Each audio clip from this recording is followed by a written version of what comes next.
I went to see a new doctor after months of suffering pain that my husband always dismissed as just stress. He looked at the results, then suddenly stopped. His expression changed. "Who was monitoring your condition before?" I replied, "My husband. He's a doctor." The room fell silent. He looked at me longer than usual, then lowered his voice. "We need to check immediately. There's something in your body that shouldn't be there." And at that moment, I knew my life was about to fall apart. I'm so grateful you're here. Drop a comment below. Where are you watching? From country and city, I love hearing from viewers worldwide. Your support means everything and helps spread this important message. A quick reminder. This story contains fictional elements crafted for entertainment and education. Any similarities to specific names or places are unintentional, but the lessons are valuable. 6 months now, I haven't slept through a single night. The pain starts around 2 in the morning, a dull, persistent ache in my lower left pelvis that feels like someone slowly twisting a knife and won't let go. I've tried everything: heating pads, ibuprofen, those lavender essential oils my coworker swears by. Nothing works. By dawn, I'm curled up on the bathroom floor, pressing a cold towel against my forehead, wondering if this is what dying feels like. Vincent says I'm being dramatic. "You're just stressed, Rachel," he told me last Tuesday, not even looking up from his morning coffee. "You're a graphic designer. You sit all day. Your muscles are tight. Take some Advil and relax." I wanted to scream. I wanted to throw the coffee mug across our Pearl District apartment and watch it shatter against the exposed brick wall he spent 3 months picking out. But I didn't. Because Vincent is a doctor, an OB/GYN at Pacific Women's Health Clinic, one of the most respected practices in Portland. He's delivered over 200 babies in the last 5 years. He's published papers on cervical health. He's the expert. And I'm just me. 38 years old, freelance graphic designer, no medical degree, no right to question him. Except the pain isn't going away. Last week I broke one of Vincent's unspoken rules. I Googled my symptoms. I know he hates when I do that. He's told me 100 times that, "Doctor, Google is dangerous, that patients who self-diagnose always get it wrong." But at 3 in the morning, when the pain was so bad I couldn't breathe, I grabbed my phone and typed "chronic pelvic pain left side." The results terrified me.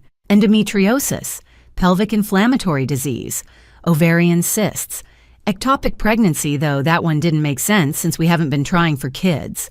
Not since the miscarriage 10 years ago, back when we were still dating. Vincent said it was natural, that my body just wasn't ready. I believed him. I always believe him. But this pain doesn't feel natural. It feels like something is wrong. 2 days ago, I worked up the courage to ask him again. "Vincent, I really think I need to see someone, a specialist. Maybe get an ultrasound," or he cut me off. "I am a specialist, Rachel. Do you not trust me?" His voice was calm. Too calm. That's the thing about Vincent, he never yells. He doesn't have to. He just looks at you with those cool gray eyes and makes you feel like you're the problem. "I do trust you," I said quickly. You're imagining things. You're anxious. You've always been anxious." And there it was. The same script he's been running for 5 years. You're imagining things. You're overthinking. You're too emotional. He's so good at it that sometimes I wonder if he's right. Maybe I am just anxious. Maybe the pain is psychosomatic. Maybe I'm making it worse by obsessing over it. But then I remember I can barely walk some mornings. I've started working from home 3 days a week because sitting in the studio downtown is unbearable. I've stopped going to yoga. I've stopped meeting Natalie for coffee at Stumptown because I'm terrified the pain will hit while I'm out, and I'll have to explain why I'm doubled over in the middle of a crowded cafe. Vincent controls everything. He's the one on our health insurance. He's the one who schedules my annual checkups, always at his clinic, always with his colleagues. He's the one who picks up my prescriptions. When we first got married, I thought it was sweet. He's taking care of me, I told myself. He's making sure I'm healthy. Now it feels like a cage. I grew up in foster care, bounced between 3 families before I aged out at 18. I learned early that you don't ask for help. You don't make waves. You keep your head down and survive. When I met Vincent at 28, he was everything I'd never had: stable, successful, confident. He made decisions. He took charge. I didn't have to worry about anything. I didn't realize until too late that taking charge meant I wasn't allowed to make my own choices anymore. Last night I made one anyway. I waited until Vincent left for his evening shift at the clinic. He's been taking extra hours lately, says they're short-staffed. As soon as his car pulled out of the garage, I grabbed my laptop and searched for OBGYNs in Portland. Not at Pacific Women's Health. Somewhere else. Somewhere he wouldn't know. I found one Cascade Medical Center in Northeast Portland. Dr. James Mitchell, 5-star reviews. Patient said he was thorough, kind, and actually listened. I booked an appointment for tomorrow afternoon. The scheduler asked if I wanted to add my spouse to the contact list. I said no. My hands were shaking when I hung up. I felt like I'd just committed a crime. Vincent's going to find out eventually. He always does. He'll check the insurance claims. He'll ask where I was. He'll want to know why I didn't tell him. And I don't have a good answer. Except that I'm tired. Tired of being dismissed. Tired of being told my pain isn't real. Tired of living in a body that feels like it's betraying me while my own husband, my doctor husband, tells me it's all in my head. Maybe Dr. Mitchell will say the same thing. Maybe Vincent's right and I'm just stressed. Maybe I'll walk into that appointment tomorrow and feel like an idiot for doubting the man I married. But maybe someone will finally believe me. I glance at the clock. It's 1:47 a.m. The pain is starting again, a slow burn that radiates from my pelvis, down my left thigh. I reach for the heating pad on the nightstand, the one I've used so many times the fabric is starting to fray. Vincent is asleep beside me. He's always been a deep sleeper. He doesn't stir when I shift positions, doesn't notice when I slip out of bed and pad quietly to the bathroom. He doesn't see me brace myself against the sink, staring at my reflection in the mirror. Pale skin, dark circles under my eyes, a woman who looks 10 years older than she is. I think about tomorrow, about walking into Cascade Medical Center and sitting across from a stranger, about explaining everything, the pain, the Googling, the fear that something is seriously wrong, about admitting that I've been living with this for 6 months because my husband told me it wasn't real. Maybe he'll be angry when he finds out. Maybe he'll accuse me of not trusting him. Maybe he'll make me feel guilty the way he always does. But I can't do this anymore. I can't keep pretending everything is fine when every morning I wake up feeling like my body is on fire. Tomorrow I'm going to find out what's really going on, even if it means Vincent never forgives me. Maybe he'll be furious, but I can't take this anymore. I'm sitting in the exam room at Cascade Medical Center, my hands trembling as I fill out the intake form on a clipboard. The pen keeps slipping between my fingers. There's a question near the bottom, emergency contact name and relationship. I stare at the blank line. I can't remember the last time I went to a doctor without Vincent beside me. Actually, that's not true. I remember exactly when it was 9 years ago before we got married. I had a routine checkup at a walk-in clinic in Beaverton. Vincent wasn't my husband yet, just my boyfriend. He didn't need to know.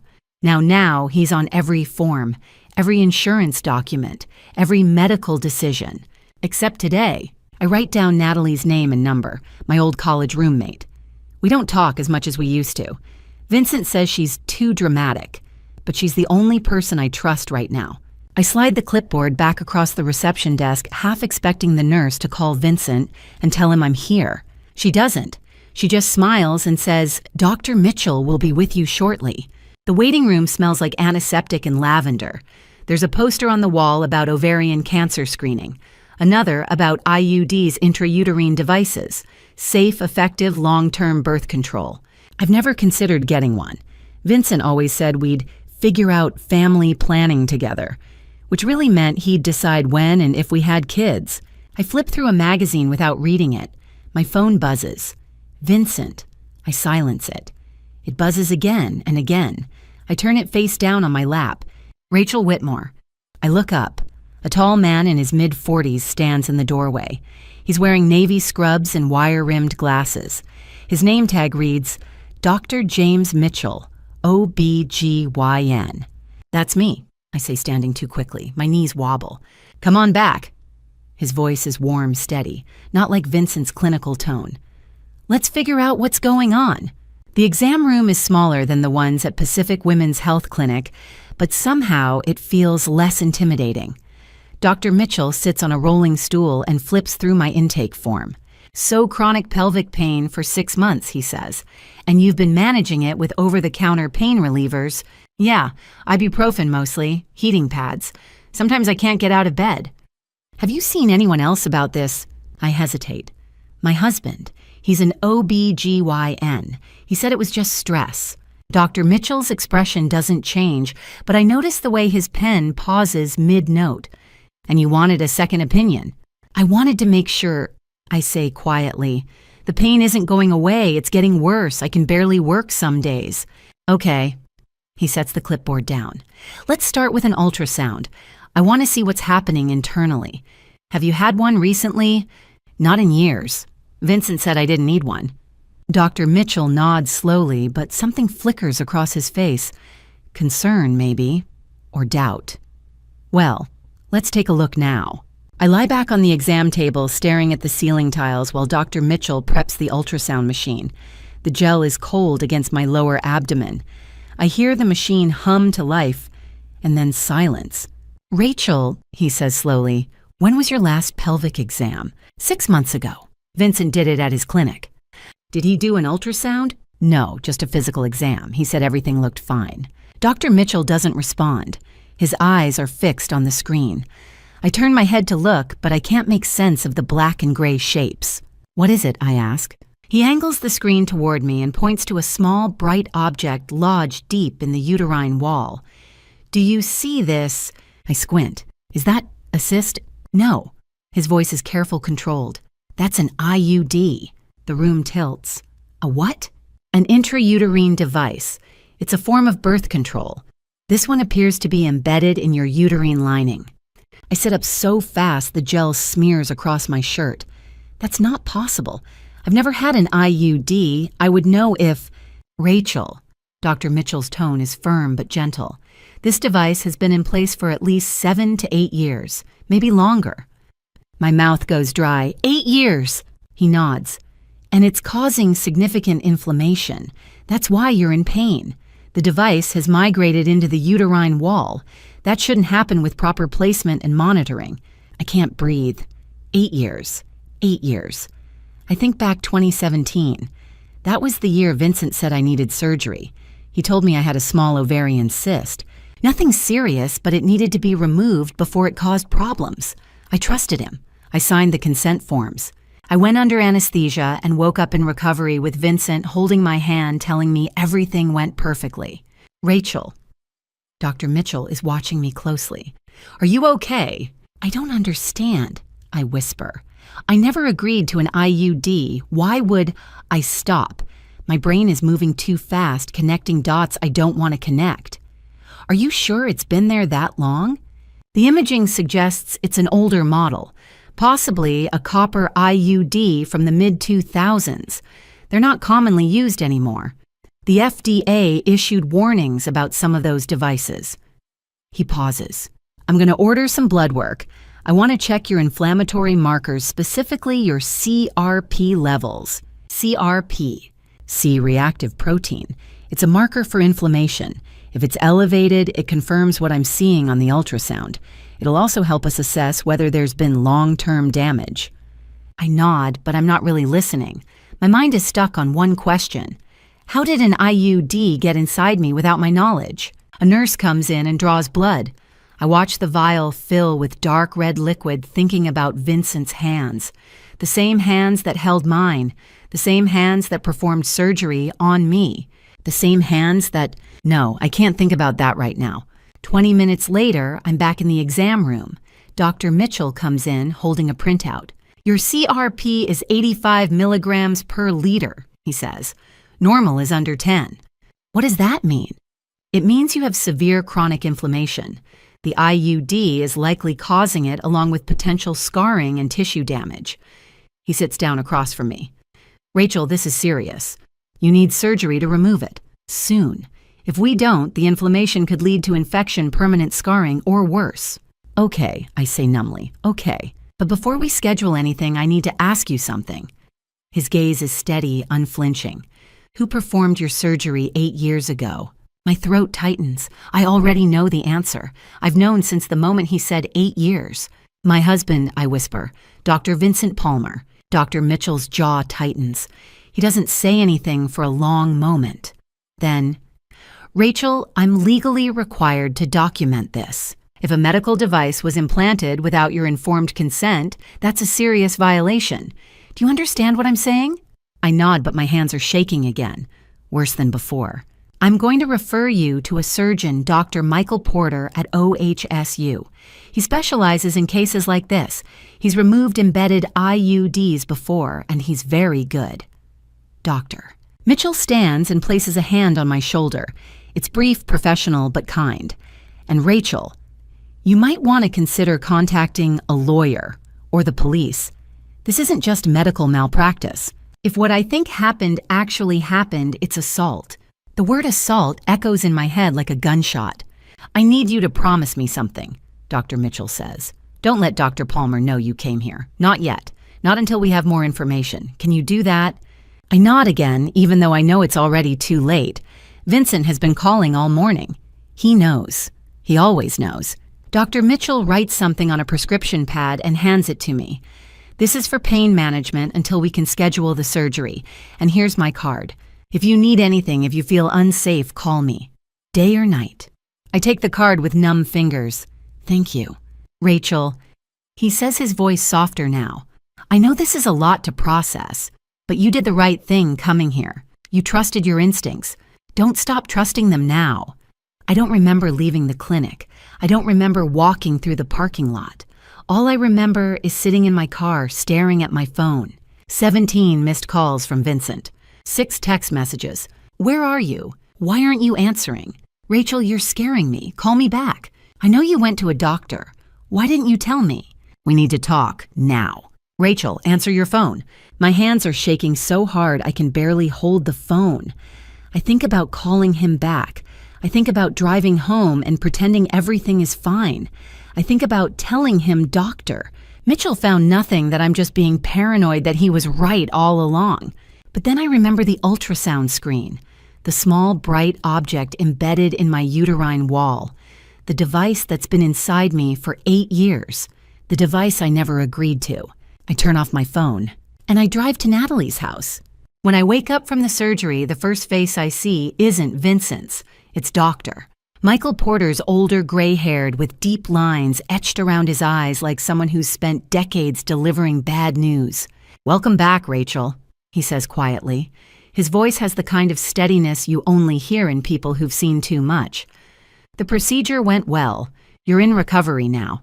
I blink against the fluorescent lights. My mouth tastes like metal and antiseptic. There's a dull ache in my lower abdomen, not the stabbing pain I've lived with for 6 months, but something new. Surgical, controlled. Vincent, I croak. My throat is raw from the breathing tube. Dr. Porter shakes his head.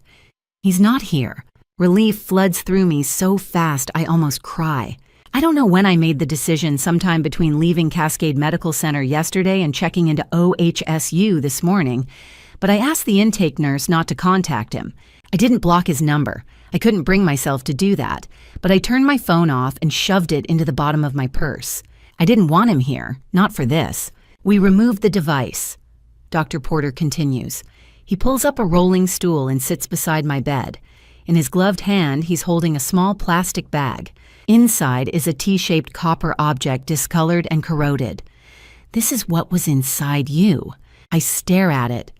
It looks ancient, ugly, like something dug out of the ground after years of decay. What is it? A serif copper IUD, serial number N4792B.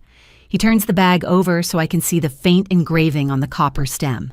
This model was manufactured between 2005 and 2010. The FDA issued warnings about it back in 2011 due to high complication rates, uterine perforation, severe inflammation migration into surrounding tissue. Most clinics stopped using them after that. But Vincent used it, I whisper. In 2017, yes. Based on the corrosion patterns and tissue scarring, that's our estimate. The year he told me I needed surgery for a cyst. The year I trusted him completely. Copper oxidizes over time, Dr. Porter explains. When it's left in the body too long, it releases ions that trigger chronic inflammation. That's what caused your pain and the damage we found. Damage.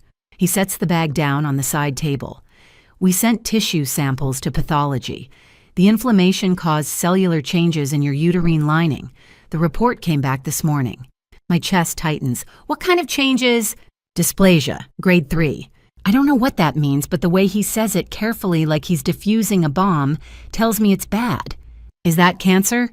Not yet, but it's precancerous. If we hadn't removed the IUD now... He pauses.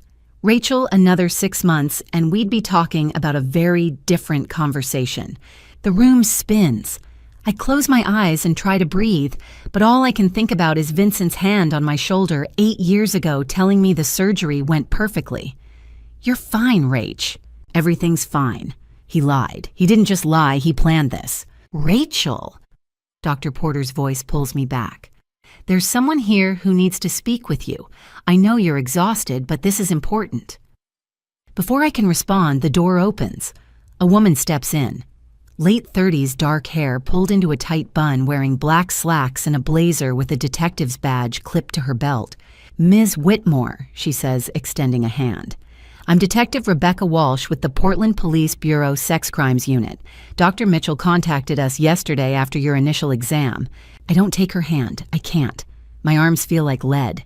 Sex crimes, I repeat, non-consensual medical procedures involving reproductive organs fall under our jurisdiction.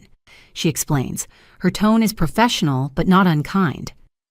Dr. Porter's findings corroborate what Dr. Mitchell reported. There's evidence that a medical device was implanted in your body without your informed consent.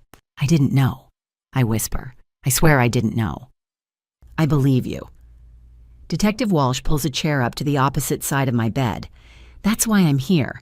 We need to document this formally. Do you feel up to answering a few questions? I nod, even though I don't. Even though all I want to do is close my eyes and pretend this is a nightmare I'll wake up from. Who performed your surgery in 2017? The question hangs in the air. I already know she knows the answer. Dr. Mitchell told her. Dr. Porter told her. But she needs to hear it from me. My husband, I say. My voice is barely audible. Dr. Vincent Palmer. Detective Walsh writes something in a small notebook. And did you consent to the placement of an IUD during that surgery? No, he told me it was for an ovarian cyst. He said it was small, nothing serious, but it needed to be removed. Did you review the surgical consent forms before signing them? I think back. Vincent had the forms waiting for me the night before the surgery. He walked me through them quickly, just standard stuff. Rach, nothing to worry about, and I signed without reading. I trusted him. Why wouldn't I? I signed them, I admit, but I didn't read them carefully. Do you have copies? No, Vincent kept all the paperwork. Walsh nods, still writing. We'll subpoena the clinic records. If the consent forms don't explicitly mention IUD placement, that's a clear violation. She looks up at me. Rachel, I need to ask you something difficult. Have you experienced any other situations where your husband made medical decisions for you without your full understanding or consent? The question cracks something open inside me. I think about the last 5 years, every time Vincent dismissed my pain, every time he told me I was overreacting, every time he scheduled appointments at his clinic without asking, the way he controlled my birth control, the way he never let me see another doctor. He always said he knew what was best, I whisper. I thought that's what marriage was. Trusting each other. Detective Walsh's expression softens just slightly. Trust goes both ways, Rachel. What happened to you wasn't marriage. It was control. I don't realize I'm crying until I taste salt on my lips. What happens now, I ask. We'll investigate. We'll pull records from Pacific Women's Health Clinic interview staff, examine the device Dr. Porter removed. She pauses. And we'll need to speak with your husband. He's been calling me, I say. 17 times yesterday. I turned my phone off. Good. Walsh stands. Keep it off for now. Don't contact him. Don't go home if you feel unsafe. Do you have somewhere you can stay? I think of Natalie. I haven't talked to her in months. Vincent always found reasons for me to cancel our plans. but she's the only person I can think of right now. Yet, I lie. Walsh hands me a business card. Call me if he tries to reach you through other means. If he shows up at your door, if anything feels wrong. She taps the card twice. I mean it, Rachel. This is serious. After she leaves, Dr. Porter checks my vitals one more time. You'll need to stay overnight for observation, he says. We'll schedule a follow-up in 2 weeks to review the pathology results and discuss next steps. Okay. He hesitates at the door. Rachel, for what it's worth, you did the right thing. Coming to Dr. Mitchell, getting the second opinion. A lot of people wouldn't have. I don't feel like I did the right thing. I feel like my entire life just imploded. When I'm finally alone, I reach for my purse and pull out my phone. The screen is black, dead. I plug it into the charger on the nightstand and wait. It takes 2 minutes to power on. When it does, the notifications flood in. 23 missed calls, 31 text messages, all from Vincent. I don't open them. I don't need to. I already know what they say. Where are you? Why aren't you answering, Rachel? You're scaring me. Call me back. But underneath the worry, I hear something else. Something I've heard for 5 years but never recognized until now. Control. I haven't gone home. 2 days now, lying in this hospital bed, staring at the pathology report like it's a death sentence written in clinical jargon. Dysplasia grade 3, cervical intraepithelial neoplasia, high-grade squamous lesion. Dr. Porter tried to explain it in terms I could understand. Precancerous, he said. Not cancer yet, but close. If we hadn't caught this now, you'd be looking at a 70% chance of developing cervical cancer within 5 years. 70%. I keep running that number through my head. 70% chance that the man I married, the man I trusted with my life, would have given me cancer. But we caught it, Dr. Porter added, as if that should make me feel better. You'll need follow-up treatment. A colposcopy first, then probably a LEEP procedure to remove the abnormal cells. It's outpatient. You'll be fine. Fine. That word doesn't mean anything anymore. I press the call button. A nurse appears within 2 minutes, a middle-aged woman with kind eyes and orthopedic shoes. Her name tag says, Sandra. Everything okay, hon? She asks. Can I see the report again? She hesitates. Dr. Porter already went over it with you. I know. I need to see it. She retrieves the manila folder from the nurse's station and hands it to me. I flip through the pages slowly. Most of it is medical shorthand I don't understand, abbreviations, measurements, lab codes. But there's one section that's written in plain English, patient history. No prior documentation of abnormal pap smears. No record of HPV vaccination. Last gynecological exam, March 2025, performed by Dr. Vincent Palmer at Pacific Women's Health Clinic. Results marked as normal. March, 6 months ago. Vincent examined me, told me everything was fine, and sent me on my way. He lied. He had to have known. Dysplasia doesn't develop overnight, it takes years, which means he knew I had precancerous cells and he did nothing. Or worse, he caused them. On Thursday afternoon, I finally work up the courage to call him. I unblock his number first. My hands are shaking so badly I almost drop the phone. It rings 3 times before he picks up. Rachel. His voice is calm, too calm, like he's been expecting this call. Where are you? I'm at OHSU. A pause. Are you okay? No, Vincent, I'm not okay. Another pause. Longer this time. What did they tell you? Not are you hurt, not what's wrong. Just what did they tell you? They found an IUD, I say quietly. A Seraph copper IUD. It was embedded in my uterine wall. I had surgery to remove it. Silence. Vincent, did you hear me? I heard you. Did you put it there? Rachel, did you put it there? I think you're confused. He says, his tone shifting into that condescending lilt I know so well. You had surgery 8 years ago, a routine ovarian cyst removal. I explained everything to you at the time. You never mentioned an IUD, because there wasn't one. Rachel, listen to me. You've been under a lot of stress lately. You're not thinking clearly. There it is, the gaslighting. The same script he's been running for 5 years. You're confused. You're stressed. You're imagining things. But this time I have proof. They have it, Vincent. The IUD, serial number N4792B. It's logged as evidence. The line goes dead silent. Not the kind of silence that means he's thinking. The kind that means I just said something he wasn't prepared for. "What did you tell them?" he asks finally. What did you tell the doctors? Did you mention me? Not, "Are you okay?" Not, "Can I come see you?" Just, what did you tell them? My stomach turns. I told them the truth. "Rachel, you need to be very careful right now. You don't understand the situation." "Then explain it to me." "Not over the phone." "Why not?" "Because you're upset. You're not thinking rationally. We'll talk when you come home." "I'm not coming home." "Rachel," I hang up. My hands are still shaking. My whole body is shaking. I stare at the phone, half expecting him to call back. He doesn't. Instead, there's a knock on the door. Detective Walsh walks in holding a manila folder of her own. She's wearing the same blazer as before, but her expression is different, sharper, more focused. "Ms. Whitmore," she says, pulling up a chair beside the bed. "I have something I need to show you." She opens the folder and slides a single sheet of paper across the blanket. It's a photocopy of a handwritten log, the kind doctors use to track medical supplies. The header reads, "Pacific Women's Health Clinic, Device Disposal Log." There are 3 columns: date, device type, serial number, and a 4th column for signatures. Detective Walsh points to one line dated April 12, 2017.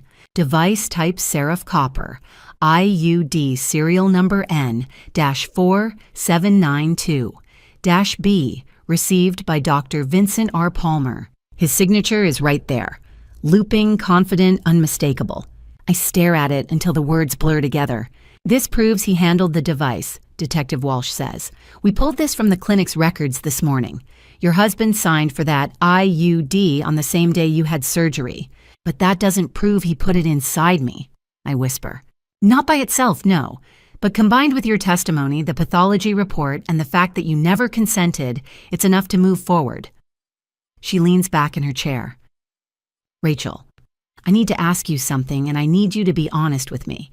Has Dr. Palmer ever accessed your medical records without your permission? Changed anything, withheld information?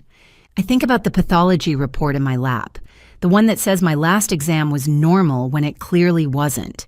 He's never let me see my own files," I say slowly. "He always said it was easier if he just handled everything. He's on our insurance. He schedules my appointments. He picks up my prescriptions. Did you ever ask to see your records?" "Once, about 3 years ago. He said there was no point, that I wouldn't understand the medical terminology anyway." Detective Walsh writes that down. "And you believed him. He's a doctor. Why wouldn't I?" She looks at me for a long moment. Not with pity, exactly. Something closer to anger. "Because he's also your husband," she says quietly. "And husbands don't get to decide what their wives know about their own bodies." After she leaves, I sit alone in the too bright hospital room, holding the disposal log in my hands. April 12th, 2017. I remember that day. I remember waking up in recovery, groggy and disoriented, with Vincent sitting beside me. He held my hand. He told me the surgery went perfectly. He said the cyst was small, benign, nothing to worry about. He lied. He took that IUD serial number N-4792-B and he put it inside me while I was unconscious, while I was trusting him. And then he watched me suffer for 8 years. I pull out my phone and scroll through the voicemails I never listened to. There are 21 of them. I press play on the most recent one. Vincent's voice fills the room, low and steady. "Rachel, I don't know what they've told you, but you need to come home. We need to talk about this face to face. You're making a mistake, please. Call me back." I delete it. Then I delete the next one, and the next. All 21 of them gone. When I'm done, I open my contacts and scroll to his name, Vincent Palmer, MD. I change it to Do Not Answer. And then I call Natalie. Detective Walsh suggested we meet at a coffee shop instead of the precinct. "Less intimidating," she said, "more comfortable." But when I walk into the Stumptown on Northwest Gleason and see the stack of file folders on the table in front of her, I know this isn't going to be a comfortable conversation. I'm staying with Natalie now. Her guest room smells like lavender and old books, and she doesn't ask too many questions.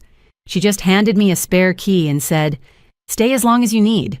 I've been sleeping 12 hours a night, waking up disoriented, forgetting for a few blissful seconds that my life has imploded.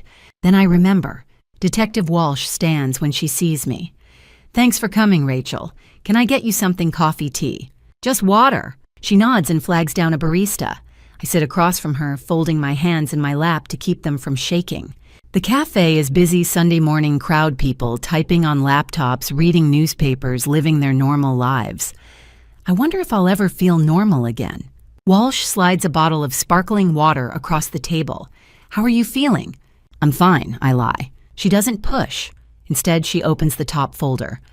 "I wanted to update you on where we are with the investigation. We've been going through the records from Pacific Women's Health Clinic. This is what we found." She pulls out 2 documents. The first is the disposal log I saw in the hospital. Vincent's signature dated April 12th, 2017, next to serial number N4792B. The second is a consent form. My name is printed at the top, Rachel Whitmore. Procedure laparoscopic ovarian cystectomy. I scan the page. There's a long paragraph of medical jargon. At the bottom, there's a signature line. My signature. "I sign this," I say quietly. "You did, but look at what it says." I read it again, slower this time. "The patient consents to the removal of an ovarian cyst via laparoscopic surgery. Patient understands the risks, benefits, and alternatives. It doesn't mention an IUD, I whisper. Exactly. There's no documentation anywhere in your file that you consented to the placement of an intrauterine device, which means he did it without asking." Walsh nods. "In Oregon, that's a violation of informed consent laws. It's also assault." I stare at the form. I remember signing it. Vincent brought it home the night before the surgery. He said, "Just a formality, babe. Standard consent for outpatient procedures." I didn't read it carefully. Why would I? He was my fiancé. He was a doctor. I trusted him. "Rachel." Walsh says gently, "I need to ask you something, and I need your honest answer. Do you have access to your phone records, specifically call logs and text message data?" I frown. "Our phones are on the same plan. I'm the primary account holder. So you can pull records for both lines." "Yeah, what?" She leans forward. "Because I'd like to see who your husband has been talking to." 20 minutes later, I'm logged into our Verizon account on Walsh's laptop. My hands are steadier now. I'm running on autopilot, clicking through screens, downloading PDFs. It's easier than thinking about what we might find. "Okay," I say, pulling up Vincent's call log. "What am I looking for?" "Patterns, repeat numbers, anything that stands out." I scroll through the list. Most of the calls are to Pacific Women's Health Clinic, a few to colleagues, a handful to me. And then I see it. One number appears over and over again, 3, sometimes 4 times a day. The calls started 2 years ago and have been consistent ever since. Some last 3 minutes, some last 30. "This one," I say, pointing at the screen. "Who is this?" Walsh types the number into a reverse lookup tool. It takes about 10 seconds. A name appears, Amanda Collins, age 28. Registered address, Beaverton, Oregon. I stare at the name. I don't know her. "Are you sure? Could she be a colleague? A patient?" Vincent doesn't talk about his patients by name, and I've never heard him mention an Amanda. Walsh writes the name down. "Okay, let me run a background check. Give me a second." She pulls out her phone and makes a call. I sit there numb, listening to the hum of espresso machines and the murmur of conversation around us. A couple at the next table is arguing about whether to get a dog. I want to tell them not to bother. Dogs need trust. Trust is a lie. Walsh hangs up and looks at me. "Amanda Collins works as a nurse. Want to guess where?" My stomach drops. "Pacific Women's Health Clinic." Bingo. I close my eyes. He's having an affair. That's one possibility. Walsh's voice is careful, measured. "But we don't know that yet. It could be work-related. They're colleagues." "Colleagues don't call each other 4 times a day." She doesn't argue. I pull up the text message log. There are hundreds of messages between Vincent and this number, but they're all deleted on his end, marked as content unavailable. He wiped them. He deleted everything. I say, "That's fine. We can subpoena the carrier. They keep records for up to 6 months." Walsh closes the laptop. "Rachel, I know this is a lot. But I need you to understand something. If Dr. Palmer is involved with someone else that could be relevant to the case, it might explain motive. Motive for what? For placing an IUD inside you without your knowledge. I stare at her. You think he was trying to keep me from getting pregnant? I think it's a possibility worth investigating. The room tilts. I grip the edge of the table. Why would he do that? I don't know yet, but I'm going to find out. She slides a business card across the table. This is Amanda Collins' address. I'll be paying her a visit this week. If you want to be there, I do. Rachel, I don't think that's a good idea. This is an active investigation. I want to be there. I say again, my voice steadier this time. I need to see her face when you ask her about my husband. Walsh studies me for a long moment, then she nods. Okay, but you let me do the talking. I leave the coffee shop with Walsh's card in my pocket and a name burned into my brain, Amanda Collins. I don't know who she is yet, but I'm about to find out. I'm standing in front of Pacific Women's Health Clinic for the second time in my life. The first time was 8 years ago, the morning of my surgery. Vincent drove me here at 6 a.m. I remember the building looked smaller than I expected. Brick facade tinted windows, a sign out front with looping cursive letters. I remember thinking, this is where my husband saves lives. Now I'm thinking this is where he destroyed mine. Detective Walsh is beside me, her hand resting on the door handle. You ready? I nod even though I'm not. The reception area smells like synthetic lavender. A woman in her early 30s sits behind the desk, typing on a computer. Her name tag reads, Jessica. She looks up and smiles, bright, professional, practiced. Good morning. Do you have an appointment? Walsh steps forward, pulling out her badge. Detective Rebecca Walsh, Portland Police Bureau. I'm looking for Dr. Vincent Palmer. Is he in today? Jessica's smile falters. No. Dr. Palmer is on leave for the next 2 weeks. Medical leave? I'm not sure. I just know he's not seeing patients right now. Walsh glances at me, then back at Jessica. Do you know where he is? I can't give out that information, even to the police. Jessica hesitates. I'd need to check with the office manager. You do that. Walsh sets a business card on the desk. Have them call me. We leave. Outside, I take a breath, deep, shaky. He's hiding. Looks like it. Walsh unlocks her car, but I know where to find him. Beaverton is 15 miles southwest of Portland, a sprawl of suburbs, strip malls, and cookie-cutter housing developments. Walsh drives with both hands on the wheel, eyes sharp scanning street signs. How did you know his car was here, I ask. Ran the plates this morning. Vehicle registered to Dr. Vincent Palmer was logged at an address on Maple Ridge Drive. Same address as Amanda Collins. My stomach twists. You think he's living with her? I think it's worth finding out. We turn onto Maple Ridge, a quiet street lined with oak trees and 2-story houses. Kids' bikes on front lawns, minivans in driveways. The kind of neighborhood where people wave to each other and know their neighbors' names. Walsh slows the car. There. A silver Lexus is parked in the driveway of a pale yellow house. I recognize the license plate. Vincent's car. Stay here, Walsh says, unbuckling her seatbelt. No. She looks at me. Rachel, I'm coming with you. For a moment, I think she's going to argue, but then she nods. Okay, but let me do the talking. We walk up the driveway. The front door has a wreath on it, fake sunflowers, cheerful and out of place. Walsh knocks. Footsteps, the door opens. The woman standing in front of me is young, late 20s, blonde hair pulled into a messy bun, wearing yoga pants and an oversized sweatshirt. Her belly is round, unmistakable. 6 months pregnant, maybe more. She looks at Walsh first, then at me. Can I help you?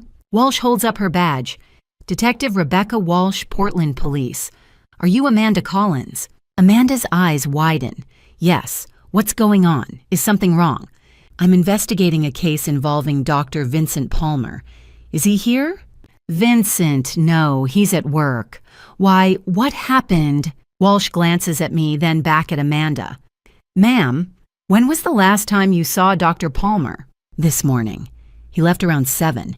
He had early appointments. Amanda's voice is rising, now panicked. Why are you asking me this? Is he okay? I can't hold it in anymore. I'm his wife. Amanda's face goes blank. What? Rachel Whitmore, I'm Vincent's wife. She stares at me like I just spoke a foreign language. That's not possible. Vincent isn't married. He told me. She stops. Her hand moves to her stomach, protective. Who are you? I just told you. I'm his wife. We've been married for 5 years. Amanda shakes her head, backing up a step. No, that's not true. Vincent and I have been together for 7 years. We have 2 kids. He's the father of this baby. You're lying. 7 years. The number hits me like a punch. 7 years. That means he was with her before he married me. That means... A child's voice cuts through my thoughts. Mommy, who's at the door. I look past Amanda. A little girl, 6, maybe 7, stands in the hallway. She has Vincent's dark hair, Vincent's sharp jaw. She's holding a juice box and staring at us with wide, curious eyes. Grace, go back to your room, Amanda says, her voice shaking. But, now. Another voice, smaller, younger. Grace, wait for me. A boy appears behind her, 4 years old, messy curls, clutching a stuffed dinosaur. He looks exactly like the photos of Vincent as a child that I've seen in his mother's house. Grace, Lucas, 2 kids. Vincent's kids. I can't breathe. I can't move. I'm standing on a stranger's porch staring at a family that shouldn't exist. A family my husband built while I was sleeping in his bed, trusting him, loving him. Rachel. Walsh says quietly, her hand on my arm. He told you he wasn't married. I ask Amanda, my voice flat. Amanda's face is pale. Yes, he said his ex-wife died, that he was raising Grace alone when we met, that he wanted a fresh start. His ex-wife? That's what he said. I laugh. It's a broken, hollow sound. I'm not dead. I'm right here. Amanda stares at me. Then slowly her expression shifts from confusion to horror to something that looks like understanding. Oh my God, he lied to me. Yeah, I say, he did. I step into the house of another woman with the strangest sense of unreality, like I'm watching a movie, except this is my life shattering piece by piece. The living room is small but tidy. There's a sectional couch with throw pillows, a coffee table covered in coloring books and crayons, a flat-screen TV playing Bluey on mute. Photos line the mantel above the fireplace, Amanda and the kids at the beach, Amanda and the kids at a pumpkin patch. And in every single one, Vincent. Vincent holding Grace as a newborn. Vincent pushing Lucas on a swing. Vincent with his arm around Amanda, both of them smiling like they don't have a care in the world. I stare at the photos until Detective Walsh touches my elbow. Rachel, sit down. I sink onto the couch. Amanda sits across from me, her hands folded over her belly. She looks like she might cry or throw up. Maybe both. Grace, Lucas. Amanda calls toward the hallway. Go to your room and play with your toys. Okay, Mommy needs to talk to these people. But I want to watch TV, Grace whines. Now, Grace. The little girl huffs but obeys, dragging her brother behind her. The door at the end of the hall clicks shut. Detective Walsh pulls out her notepad. Ms. Collins, I need you to tell me everything you know about Dr. Vincent Palmer. Start from the beginning. Amanda takes a shaky breath. I met him 7 years ago. I was working as a nurse at Pacific Women's Health Clinic. He was charming, confident. He said his wife had died 2 years earlier, cancer. He said he was raising his daughter alone and didn't know if he'd ever find love again. She laughs bitterly. I thought I was saving him. What daughter? I ask. Amanda looks at me confused. Grace. He said she was his from his first marriage. My stomach turns. Grace isn't from a first marriage. She's yours. I know that now. Her voice cracks. But at the time, he told me his ex-wife died when Grace was a baby. He said he wanted to start over, that I was the only good thing in his life. I close my eyes. It's the same script, the same lies, just a different woman. When did you get pregnant with Lucas? Walsh asks. 2 years after Grace, 2021. Vincent said he wanted a big family. He said we'd get married after Lucas was born. Amanda's hands tighten over her stomach. We never did. Did he give you a reason? He said his ex-wife's family was contesting the will, that he couldn't legally remarry until it was settled. I believed him. She looks at me. I'm so stupid. You're not stupid, I say quietly. You're not the one who lied. Walsh writes something down. Ms. Collins, does Dr. Palmer provide financial support? Yes. He transfers $7,200 into my account every month. Has for the last 6 years. $7,200. I do the math in my head, that's over $500,000 across 6 years. Where does that money come from? Walsh asks. His salary, I assume. He's a doctor. He makes good money. Did he ever ask you to sign anything, non-disclosure agreements, custody paperwork? No, he just sends the money. Direct deposit first of every month. Walsh glances at me. I can see the question in her eyes. Where is Vincent getting that kind of cash? Amanda. I say slowly, did Vincent ever mention California? Her face changes surprise, maybe relief. Yes, last month he said we were moving to San Francisco in January. He bought a house there. He said it was time for a fresh start, that Portland had too many memories. Did he show you the house? No. He said it was a surprise, that he wanted to take me and the kids there after the baby was born. Detective Walsh leans forward. Ms. Collins, do you have any proof of this house? Documents, emails? I don't think so. He just told me about it. Walsh and I exchange a look. There's no house. Or if there is, it's not for Amanda. Amanda? I say carefully. I think Vincent is lying to you. About the house, about San Francisco, about everything. What do you mean? I mean, he's been lying to both of us, and I don't think we're the only ones. Detective Walsh steps outside to make a phone call. I stay on the couch with Amanda, the silence between us thick and suffocating. How long have you been married? Amanda asks finally. 5 years. And he never told me. She laughs hollow and broken. God, I'm such an idiot. You're not. He's just very good at this. At what? At making us feel crazy. I look at her. Did he ever tell you that you were imagining things, that you were too emotional? Amanda nods slowly. All the time. Especially when I asked about the wedding. He'd say I was being paranoid, that I didn't trust him. Yeah, he did the same thing to me. We sit in that shared understanding for a moment, two women who loved the same man, who believed the same lies. Detective Walsh comes back inside her face, grim. Rachel, I need you to check something for me. Your bank account. Can you access it online? Yeah, why? Because I think we need to see where your money is going. I pull out my phone and log into our joint account. The page loads slowly. When it does, I feel the floor drop out from under me. Balance $2,847.23. That's not right, I whisper. We had over $300,000 in savings. Walsh takes the phone from my hand and scrolls through the transaction history. Look at this, 47 wire transfers over the last 5 years. All to an account listed under Cascade Holdings, LLC. What's Cascade Holdings? I don't know yet, but I'm going to find out. She hands the phone back. Rachel, your husband has been systematically draining your joint account. The transfers started small, $5,000 here, $10,000 there, but over time they add up. I stare at the screen. $300,000 gone. He was planning to leave, I say numbly.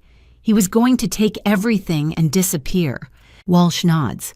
That's what it looks like. Amanda's face has gone white.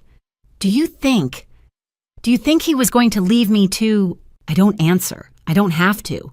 We both already know. As we're leaving, Grace appears in the hallway. She's holding a framed photo, Vincent in a white coat, smiling at the camera. Is my daddy in trouble? She asks, her voice small. I look at this little girl, Vincent's daughter, a child who has no idea what kind of man her father is. And for the first time, I feel something other than anger. I feel pity. I don't know, sweetheart, I say softly. But everything's going to be okay. She nods and disappears back into her room. Outside, I stand on the driveway staring at Vincent's Lexus. Detective Walsh is on the phone again talking to someone about subpoenas and forensic accountants. And I think he was going to leave us both. Take the money. Start over somewhere else. But with who? 1 week without sleep. 1 week of lying on Natalie's couch, staring at the ceiling, replaying every conversation, every lie, every moment I should have seen the truth. 1 week of waiting for Vincent to show up at the door at the coffee shop at the grocery store. He never does. Detective Walsh says he's gone, disappeared. His car hasn't moved from Amanda's driveway. He's not at the clinic, not at our apartment, not anywhere. which is why I'm standing outside our building now, key in hand, heart hammering. You don't have to do this, Walsh says beside me. She drove me here, insisted on coming inside with me. We can get a warrant, come back with a team. No, I say. I need to do this now, because I know Vincent. He's meticulous. He plans everything. And if he left in a hurry, if he ran, he might have left something behind.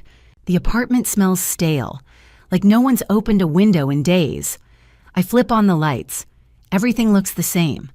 The couch where we used to watch movies, the kitchen table where we ate breakfast, the framed photo of us on our wedding day still hanging on the wall. I want to smash it. Where do we start? Walsh asks. His office. Vincent's home office is at the end of the hall, a small room with a desk, a filing cabinet, and a bookshelf crammed with medical textbooks. I've only been in here a handful of times. He always said it was his workspace, that he needed privacy to focus. Now I know why. Walsh pulls on latex gloves and starts going through the filing cabinet. I sit at the desk and open the drawers. Pens, notepads, old insurance forms. Nothing. Then I see it. A laptop. Old silver pushed to the back of the bottom drawer. It's not the one Vincent uses for work. That's a newer MacBook he takes everywhere. This one looks like it's from 2015, maybe earlier. Found something, I say. Walsh comes over. Can you open it? I press the power button. The screen flickers to life. Password prompt. I try his birthday. Incorrect. I try our anniversary. Incorrect. I sit there staring at the blinking cursor. What would Vincent use? What's important to him? And then I remember April 12th, 2017, the day of my surgery, the day he put the IUD inside me. He used to call it the day everything changed. I type 03122017. The screen unlocks. The desktop is almost empty, just a few folders, work documents, taxes, research notes. I click on research notes. Inside, there are dozens of subfolders, each labeled with a date. I open the most recent one, September 2025. There's only one file inside, a Word document titled Protocol, Long-Term Observation. I open it. The first line makes my stomach turn. Subject R Progress Report, Month 60. Subject continues to exhibit expected stress responses following extended gaslighting protocol. Complaints of chronic pelvic pain have increased in frequency and intensity over the past 6 months, consistent with stage 3 inflammatory progression. Subject has attempted self-diagnosis via internet research, but remains dependent on my medical authority. Notable behavioral changes. Increased isolation from social circle. Natalie Brooks' contact frequency reduced by 40%. Sleep disturbances.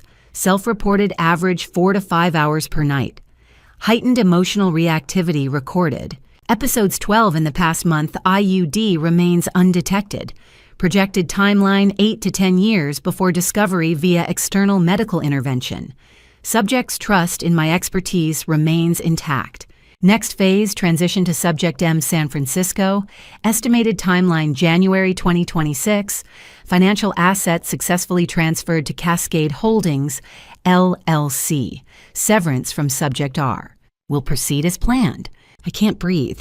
He wrote about me like I'm a lab rat, like our entire marriage was an experiment. Rachel. Walsh's voice is distant, muffled. What is it? I can't answer. I just scroll down. There are more entries, dozens of them, going back years. Subject R Progress Report, Month 12. Subject's miscarriage response was optimal, grief levels aligned with predictive model, no suspicion of vitamin protocol. Moving forward with IUD implantation during scheduled ovarian surgery. Subject R Progress Report, Month 24. Subject attempted to schedule external gynecological exam. Intervention successful. Subject accepted my explanation without resistance. Subject R Progress Report, Month 48. Subject's dependency on my approval has increased. Emotional volatility remains within acceptable parameters. Recordings archived for future use if necessary. Recordings. I close the document and go back to the folder. There's another file, a .zip archive labeled Audio, Subject R. I extract it. 43 MP3 files, each one timestamped. I click on the most recent one. My own voice fills the room. I don't understand why you won't listen to me. I'm not making this up. The pain is real. Vincent's voice, calm and condescending. Rachel, we've been over this. You're stressed. You're catastrophizing. You need to trust me. I do trust you, but do you because it doesn't sound like it? I close the laptop. My hands are shaking so hard I can barely move. Rachel. Walsh's voice is firm now. She crouches beside me. Look at me. I do. Her eyes are steady grounding. He recorded you, she says quietly. For years. Without your knowledge. I nod. I can't speak. That's illegal in some contexts. But more importantly, it's evidence. It proves he was manipulating you. Gaslighting you. This is huge, Rachel. I take a breath. Another. There's more. I open the desk drawer. Behind a stack of old tax returns, I find it a hollowed-out book, The Art of War by Sun Tzu. Inside, there's a USB drive. Walsh takes it, plugs it into the laptop, 2 folders, audio archives, and Phase 2, SF. She opens Phase 2, SF. There's a single document inside, a real estate contract. For a house in San Francisco, purchase price $1.2 million, buyer Cascade Holdings, LLC, and a note handwritten scanned into a PDF. M. Everything is ready. House closes December 15th. We leave January 5th. Don't tell anyone. V. Emeka, Walsh says. Subject M. I stare at the screen. He was going to leave us both. Me, Amanda, the kids. He was going to take everything and start over with someone new. Walsh's jaw tightens. We need to find out who M is. As we're leaving, I pause in the doorway of the bedroom. The bed is still unmade. Vincent's side. My side. I used to feel safe here. Now I just feel sick. Rachel, Walsh says gently, let's go. I follow her out, clutching the USB drive like it's a lifeline. Because it is. When the bank teller says, your joint account balance is $2,847, I think she's made a mistake. Maybe she pulled up the wrong account. Maybe the system's glitching. But she's not, and it's not. That's impossible, I say. We have over $300,000 in savings. The teller, Michelle, according to her name tag, gives me a sympathetic look. The kind you give someone when you're about to deliver bad news. Ma'am, I'm showing 47 outgoing wire transfers over the past 5 years. Would you like me to print a statement? I nod numb. Detective Walsh is beside me. She drove me here after I called her this morning, hysterical, demanding to see proof of what Vincent had done. Now standing in the middle of Bank of America's downtown branch, fluorescent lights buzzing overhead, I feel like I'm underwater. Michelle hands me a thick stack of papers. I flip through them. Page after page of wire transfers. 5,000 here, 10,000 there, 15,000. All to the same recipient, Cascade Holdings, LLC. Who authorized these? I ask. Michelle clicks through her computer. Dr. Vincent Palmer. He's listed as the primary account holder. I'm on the account too. Yes, ma'am, joint account. Both parties have full access. But I never approved these transfers. Michelle's expression shifts pity mixed with discomfort. I'm sorry, but legally, either account holder can initiate transactions without the other's consent. That's how joint accounts work. Walsh leans forward. Is there a record of who set up the SMS alerts for this account? Michelle types. Yes, alerts are sent to a phone number ending in 4392. That's Vincent's number. Not mine, I whisper. No, ma'am, just his. I sit down in one of the lobby chairs before my legs give out. $340,000. Gone. 5 years of savings. My freelance income. His salary. Everything we were supposed to use to buy a house. Start a family, build a life transferred to a shell company I've never heard of. Walsh sits beside me. Rachel, I need you to stay calm. We're going to fix this. How? My voice cracks. He stole everything. He didn't steal it, he moved it, and we're going to find it. 2 hours later, we're in a law office across town. Walsh called in a favor a forensic financial analyst named David Brennan, who specializes in hidden assets and divorce fraud. Brennan is in his 50s, gray-haired, sharp-eyed. He spreads the bank statements across his desk like a poker hand. Cascade Holdings, LLC. He says, tapping one of the transfers. Registered in Delaware. That's a red flag right there. Delaware's the go-to state for shell companies because of the privacy laws. You can set up an LLC without disclosing the owner's identity. Can you find out who owns it? Walsh asks. I can try, but it's going to take time. Delaware doesn't make it easy. He flips through more pages. What concerns me more is this. He points to a document dated July 15, 2025. This is a property deed transfer. Your marital home, 680 Riverside Drive, correct? I nod. It was transferred to Cascade Holdings LLC 2 months ago. The room spins. What does that mean? It means your husband transferred ownership of your house to the same shell company he's been funneling money into. And if he did it without your knowledge or consent, he looks at Walsh. That's fraud. But I signed the deed when we bought the house, I say. My name is on it. Brennan corrects. Your name was on it. Now it's not. How is that possible? I didn't sign anything. Brennan pulls out another document, a notarized transfer form. At the bottom, there's a signature. My signature. Except I didn't write it. He forged it, I whisper. Walsh's jaw tightens. Or he had you sign something and told you it was something else. I close my eyes, trying to remember. July, 2 months ago. Vincent came home with a stack of papers. He said they were insurance documents. Just sign here, babe. Routine stuff. I signed. I didn't read them. Jesus Christ, I breathe. He tricked me. That's fraud, Brennan says flatly. And depending on how much he's moved, it could be felony-level theft by deception. Walsh writes something in her notepad. Can we reverse the transfer? If we can prove it was done without consent, yes. But we'll need to move fast. If he's planning to liquidate the property or move more assets, he trails off the implication clear. We might not get any of it back. I'm in the parking garage leaning against Walsh's car when my phone rings. Unknown number. I almost don't answer. But something instinct maybe makes me press the green button. Hello, is this Rachel? The voice is female, older, shaky. Rachel Whitmore. Yes, who is this? My name is Catherine Palmer. A pause. I was Vincent's first wife. I freeze.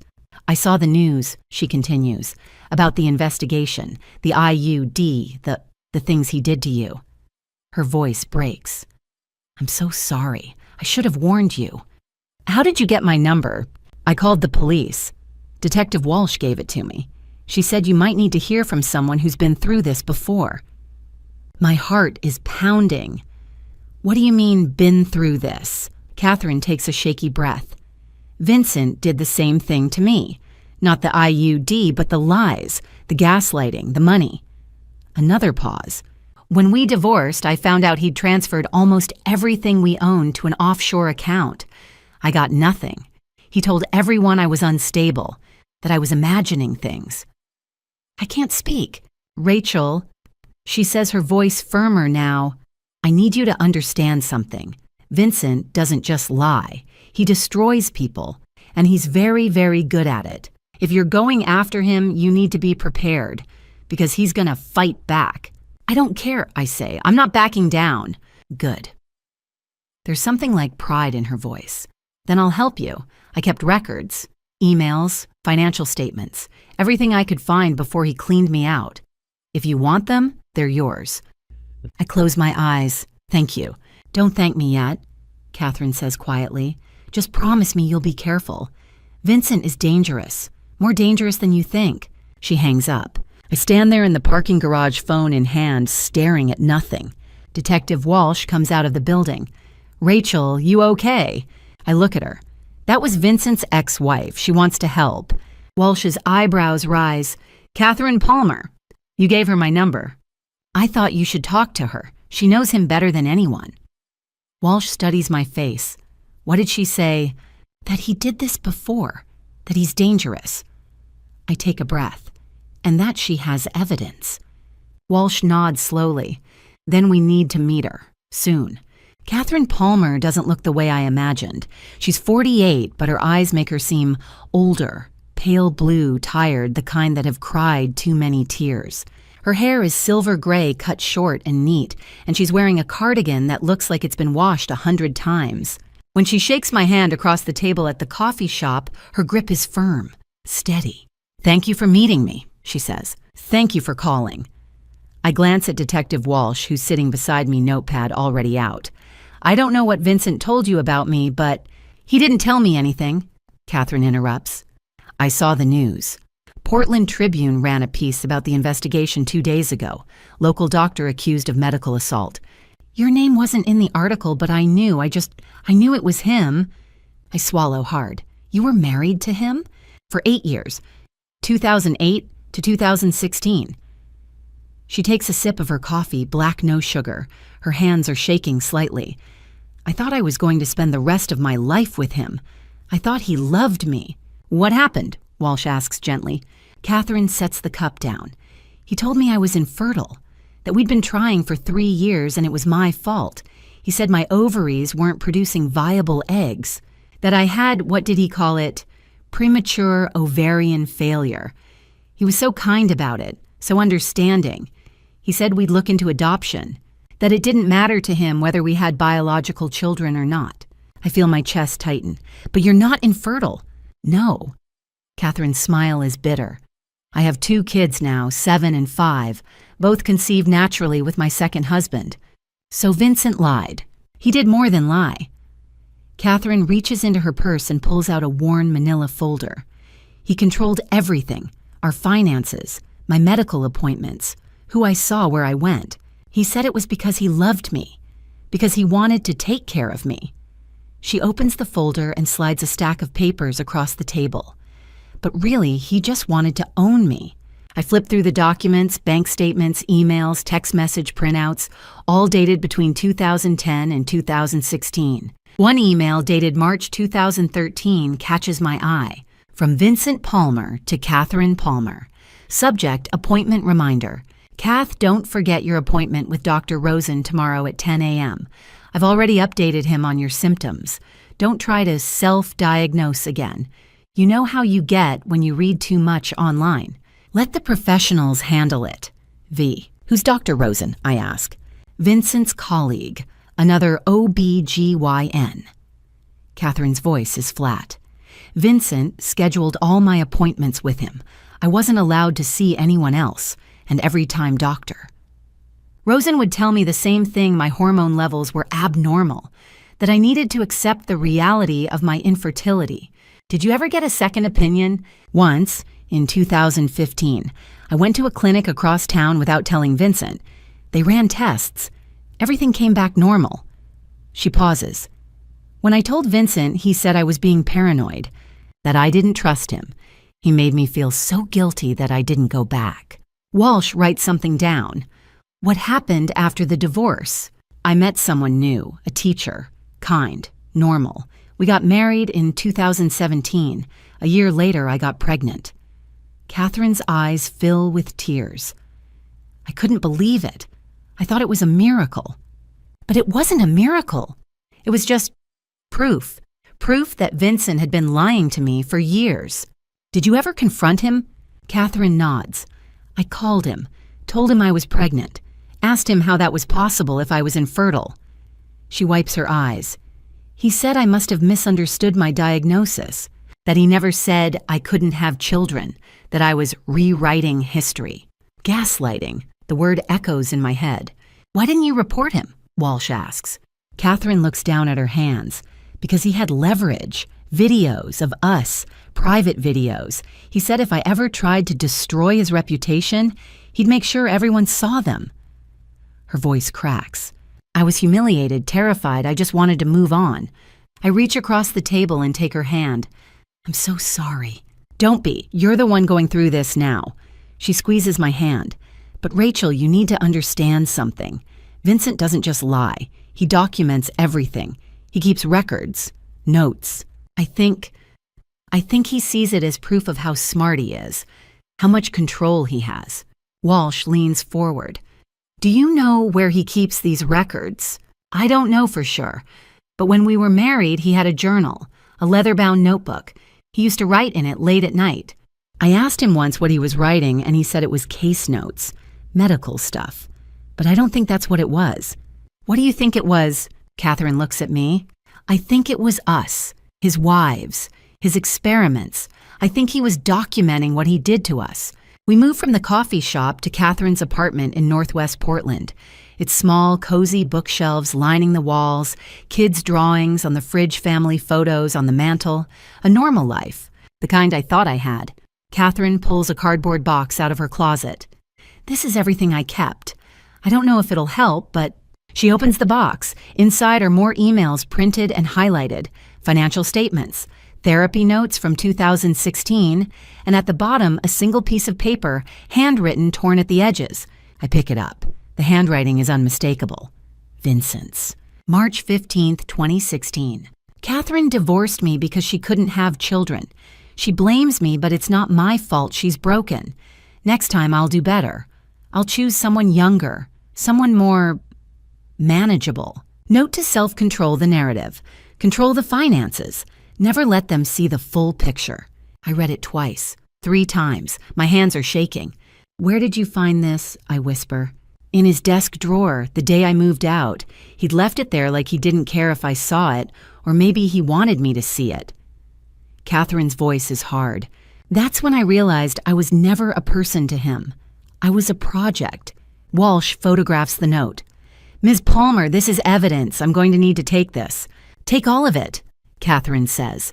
I don't want it anymore. As we're leaving, Catherine stops me at the door. Rachel, she says, her voice low, if you're going after him, you need to find that journal. He still has it, I'm sure of it. And if he's writing about you the way he wrote about me... She trails off. Where do you think it is? I don't know, but Vincent is meticulous. He wouldn't throw it away. It's too valuable to him. She grips my arm. Find it. And when you do, make sure the whole world sees what kind of man he really is. I nod. I will. Outside, Walsh and I stand on the sidewalk. The sun is setting, casting long shadows across the street. She's right, I say. Vincent has a journal. He's been writing about me, about all of us. Walsh nods slowly. Then we need to find it, fast. Detective Walsh got the warrant. 2 days of paperwork, affidavits, depositions from Catherine and Amanda, bank records, digital forensics, all of it stacked into a single document that a judge signed at 8 o'clock this morning. By 9, we're standing outside Pacific Women's Health Clinic. You don't have to come in, Walsh tells me. You can wait in the car. No, I say, I need to see this. For the first time in 5 years, I'm about to walk into the place where my husband works, the place he spent more time than he ever spent with me. The receptionist, Jessica, the same woman from before, looks up when we enter. Her eyes widen when she sees the warrant in Walsh's hand. We're here to search Dr. Palmer's office, Walsh says. Where is it? Jessica stammers. 2nd floor, end of the hall. But Dr. Palmer isn't. We know he's not here. Walsh's tone is clipped. Open it. Jessica fumbles with a key ring and leads us upstairs. The hallway is sterile, fluorescent lit, lined with exam rooms. At the end, there's a door with a nameplate, Dr. Vincent R. Palmer, M.D. Walsh pulls on latex gloves. I stand in the doorway watching. The office is exactly what I expected. Neat, organized. A mahogany desk, a leather chair, shelves lined with medical textbooks, diplomas on the wall. A framed photo of Vincent shaking hands with some hospital administrator. No photos of me. Walsh starts with the desk. Drawers, files, computer. I move toward the bookshelf. Gray's Anatomy, Williams Obstetrics, the Merck Manual. All the books look untouched like decorations. And then I see it. Behind a row of thick textbooks on the bottom shelf, there's a gap. I pull the books forward. Behind them, set into the wall, are 2 small safes, each about the size of a shoebox. Walsh, I say. She comes over. Well. The safes have keypads, no keys, just numbers. Password, Walsh asks. I think for a moment. Then I type 03122017. The first safe clicks open. Inside, there are 3 leather-bound notebooks, the kind you'd buy at a fancy stationery store. Each one is labeled with a date range, 2013 to 2016, 2017 to 2021, 2021 to 2025. Walsh pulls them out carefully, setting them on the desk. She opens the first one. The handwriting is Vincent's, neat, meticulous, almost printed. March 15th, 2013. Catherine has divorced me. She believes she is infertile because I told her so. In truth, her reproductive system is perfectly functional. I simply withheld this information. She will remarry. She will have children, and she will spend the rest of her life wondering why I lied. Note: next time I will do better. I will choose someone younger, someone easier to control. I feel sick. Walsh flips through more pages, entry after entry, clinical, cold, documenting every manipulation, every lie. August 6th, 2015. R is pregnant. Week 8. I have researched the vitamin C plus Dong Quai protocol. Success rate 60 to 70% at weeks 6 to 10. Risk of detection minimal. ER staff will assume natural miscarriage. R. Trust me completely. Jesus, Walsh whispers. October 6, 2015. Prepared capsules. Vitamin C 1,500 milligrams. Dong Quai extract 800 milligrams. Parsley oil 500 milligrams. Told R these are prenatal vitamins. She did not question it. June 25, 2015. R miscarried. ER doctor confirmed spontaneous abortion. R is devastated. I comforted her. She suspects nothing. I can't read anymore. I turn away, pressing my hand against my mouth. Rachel. Walsh says gently, I know this is hard, but we need to keep going. I nod, blinking back tears. She flips to another entry. June 30th, 2015. Long-term plan IUD implantation during ovarian cyst surgery. R will not consent if asked directly. Therefore, consent will not be sought. Projected timeline 8 to 10 years before discovery. April 12, 2017. Seraphy IUD, serial N, 479. 2B successfully implanted during laparoscopic procedure. Pathology report fabricated 1.2 centimeter follicle, reported as 4.5 centimeter cyst. R unaware. Post-op recovery, normal. Walsh photographs every page. The second safe contains 8 small capsules, yellow unmarked, and a USB drive. Walsh bags them as evidence. We'll send these to the lab, she says, but I'm guessing they'll match the formula in the journal. She opens the third notebook, the most recent one. September 20th, 2024. M. Melissa has agreed to relocate to San Francisco. Cascade Holdings, LLC is prepared.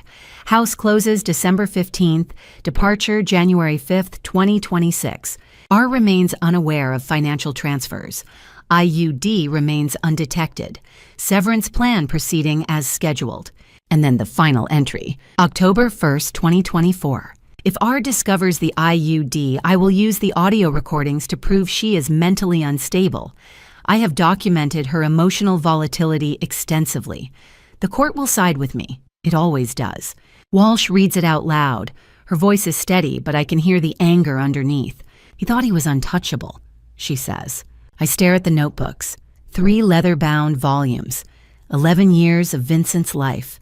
11 years of calculated cruelty written down like lab notes. He's a psychopath, I whisper. He's a criminal, Walsh corrects. And now we can prove it. What happened in 2015 wasn't an accident.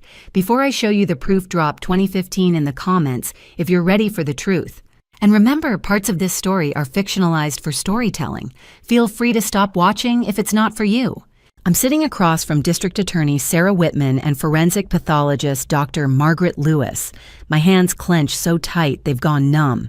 The DA's office is sterile white walls, fluorescent lights, a conference table covered in folders. One is labeled Evidence, Palmer Case. Another has my name on it, Rachel. DA Whitman says, Dr. Lewis needs to walk you through her findings. Are you ready? I nod. Dr. Lewis is in her 50s, gray-haired, wearing rimless glasses. She slides a lab report across the table. Ms. Whitmore, the capsules recovered from Dr. Palmer's office were analyzed by the Oregon State Crime Lab. They contained 1,500 milligrams of vitamin C, 800 milligrams of Dong Quai extract, and 500 milligrams of parsley oil. Those are just vitamins, I say, herbs. In combination at these dosages, they act as an abortifacient, an agent that induces miscarriage. The word hits me like a slap. High-dose vitamin C increases estrogen. Dr. Lewis continues, Dong Quai and parsley oil stimulate uterine contractions. Together, they terminate early pregnancy. Success rate 60 to 70% when administered for 2 weeks. 60 to 70%. Vincent wrote that in his journal. According to your medical records, she says you miscarried June 25, 2015 at 9 weeks. Do you remember when you started taking the capsules? I close my eyes. June 2015. Vincent came home with a pill bottle. Your prenatal vitamins, babe. Take them 3 times a day. I took one right there, swallowed it with water. Thanked him. He gave them to me, I whisper. Around June 10th, 14 days before the miscarriage, Dr. Lewis says. Based on the timeline and chemical composition, your miscarriage was not natural. It was induced, deliberately. The room spins. He killed my baby. He caused you to miscarry. Dr. Lewis corrects gently. That's the terminology we'll use in court. D.A. Whitman leans forward. Rachel, Dr. Palmer didn't just implant an IUD without consent. He ended your pregnancy using a method designed to look natural. That's assault. That's criminal mistreatment. And potentially attempted murder. The capsules could have caused hemorrhaging sepsis organ failure. You could have died. I stare at her. I'd never thought about that. I only remembered the pain. The blood. Vincent holding my hand in the ER telling me it wasn't my fault. It was him. Why didn't the ER doctor figure it out, I ask. Because miscarriages are common, Dr. Lewis says. 10 to 20% of pregnancies. The ER ran standard blood work. They don't test for herbal supplements. You came in with symptoms consistent with spontaneous abortion. Your partner was a licensed OB/GYN. There were no red flags. He planned it that way. Yes, D.A. Whitman says. He did. Silence, the hum of ventilation, phones ringing in the hallway. Rachel, D.A. Whitman says, do you remember Vincent giving you those capsules? Physically handing them to you. I picture it. Our apartment. Vincent in the kitchen smiling, holding the bottle. Make sure you take them 3 times a day, okay? They're important. I remember, I say. He watched me take the first one. D.A. Whitman nods. Good. That establishes he personally administered the substance. What happens now? We build the case. We have the journals, the capsules, your testimony, Catherine Palmer's testimony about his pattern, Amanda Collins and the financial fraud, the IUD and fabricated records. She ticks them off. This is one of the most well-documented abuse cases I've seen. So you can convict him. I believe we can. But Rachel... She pauses. You need to prepare yourself. Vincent Palmer is a respected doctor. He has money. He'll hire the best defense attorney in the state. And they're gonna come after you. What do you mean? They'll try to discredit you. Say you're lying, emotionally unstable, fabricating evidence because you're angry about a divorce. They'll play those recordings, the ones where you're crying desperate. They'll tell the jury you're not reliable. My stomach turns. But the journals are powerful. But the defense will argue they're fiction, creative writing, that Vincent was writing a novel not documenting crimes. That's insane. That's defense strategy. I'm telling you this because I don't want you blindsided. The trial will be brutal. You'll sit in that courtroom and listen to his lawyers call you a liar. You'll relive every moment of abuse in front of a jury, and you'll have to do it without breaking down. I can do it. I know. She looks at me with something like respect. But if it becomes too much, you tell me. We'll take a recess, get you support. You're not alone. Outside, I lean against the brick wall, trying to breathe. Detective Walsh is beside me, steady, silent. He killed my baby, I say. I know. And then he comforted me, told me it wasn't my fault. I know. How does someone do that? Walsh doesn't answer. There is no answer. She pulls out her phone. I'm calling Dr. Harper, your therapist. I'm fine. Rachel, you just found out your husband induced a miscarriage 10 years ago. You're not fine. She's right. I'm not fine. I'm nowhere close to fine. But I'm not going to fall apart. Not now. Not when we're this close. Make the call, I say. Walsh nods and steps away. I close my eyes and think about June 25th, 2015. The worst night of my life. Or so I thought. Now I know the truth. It wasn't the worst night. It was just the first For the first time in 6 weeks, I see Vincent. He's standing at the defense table in Multnomah County Courthouse, wearing a charcoal gray suit, crisp white shirt, navy tie. His hair is neatly combed, his jaw is clean-shaven. He looks like a respectable doctor, a pillar of the community, someone you'd trust with your life, not the man who destroyed mine. I sit in the gallery beside Detective Walsh. My hands are folded in my lap nails, digging into my palms. I want to scream, I want to run, but I sit perfectly still and stare at the back of his head. He doesn't turn around, not once. All rise, the bailiff calls, the Honorable Judge Margaret Sullivan presiding. Judge Sullivan is in her late 50s, silver hair pulled into a tight bun, black robe, crisp and authoritative. She takes her seat at the bench and surveys the courtroom with sharp eyes. "Be seated." She looks down at the file in front of her. State of Oregon versus Dr. Vincent Richard Palmer. Case number 2025-CR-08471. This is an arraignment hearing. Is the defendant present? Vincent's lawyer, a tall man in an expensive suit, late 40s with slicked back hair, stands. "Yes, Your Honor. Thomas Harrington for the defense." And the state? District Attorney Sarah Whitman rises. "Sarah Whitman for the state of Oregon, Your Honor." Judge Sullivan nods. "Let the record show the defendant is present with counsel. Ms. Whitman, please read the charges." DA Whitman opens a folder. Her voice is steady, clinical. The state of Oregon charges Dr. Vincent Richard Palmer with the following. Count 1 assault in the first-degree Oregon Revised Statute 163.185. That, on or about April 12, 2017 and June 10, 2015. The defendant did intentionally cause serious physical injury to Rachel Whitmore, including but not limited to induced miscarriage and uterine damage resulting from unlawful implantation of a medical device. Maximum penalty 20 years imprisonment. Count 2. Criminal mistreatment in the first degree ORS 163.205. That the defendant did withhold necessary medical care and engage in conduct that created substantial risk of death or serious physical injury. Maximum penalty 5 years imprisonment. Count 3 unlawful medical procedure ORS 677.190. That the defendant did perform surgical procedures without informed consent and for purposes other than medically necessary treatment. Maximum penalty 10 years imprisonment. Count 4 fraudulent use of medical records ORS 165.540. That the defendant did falsify patient medical records, including pathology reports and consent forms. Maximum penalty 5 years imprisonment. Count 5 theft in the first degree ORS 164.055. That the defendant did unlawfully obtain and transfer property valued at more than $100,000 without consent. Maximum penalty 10 years imprisonment. Count 6 reckless endangerment ORS 163.195. That the defendant did recklessly engage in conduct which created substantial risk of serious physical injury to another person. Maximum penalty 5 years imprisonment. Total maximum consecutive sentence 55 years imprisonment. The courtroom is silent. Judge Sullivan looks at Vincent. "Dr. Palmer, you have heard the charges.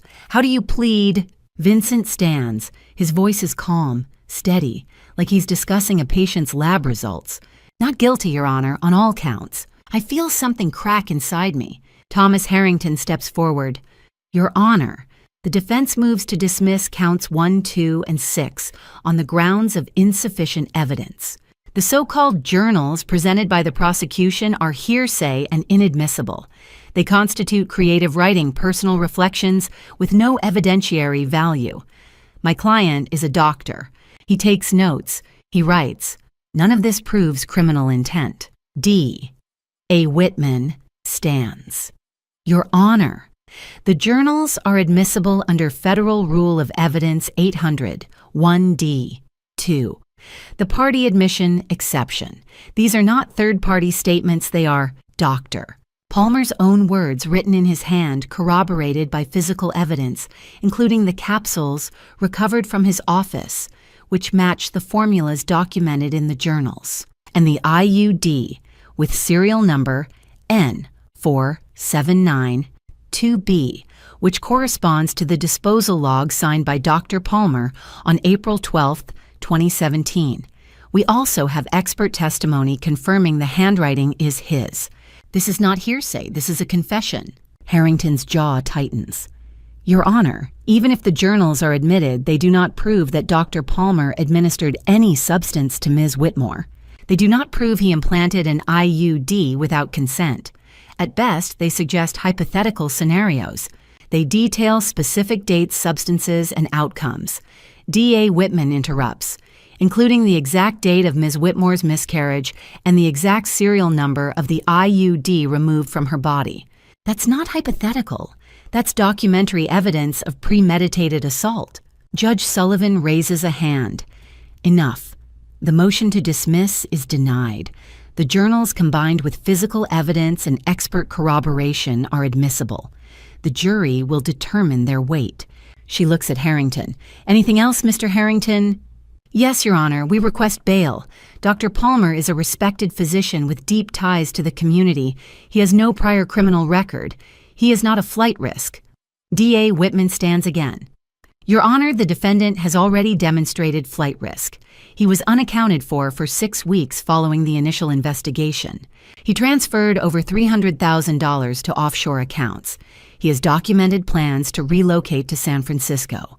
We request he be held without bail. Judge Sullivan considers. Bail is set at $1 million, cash or bond.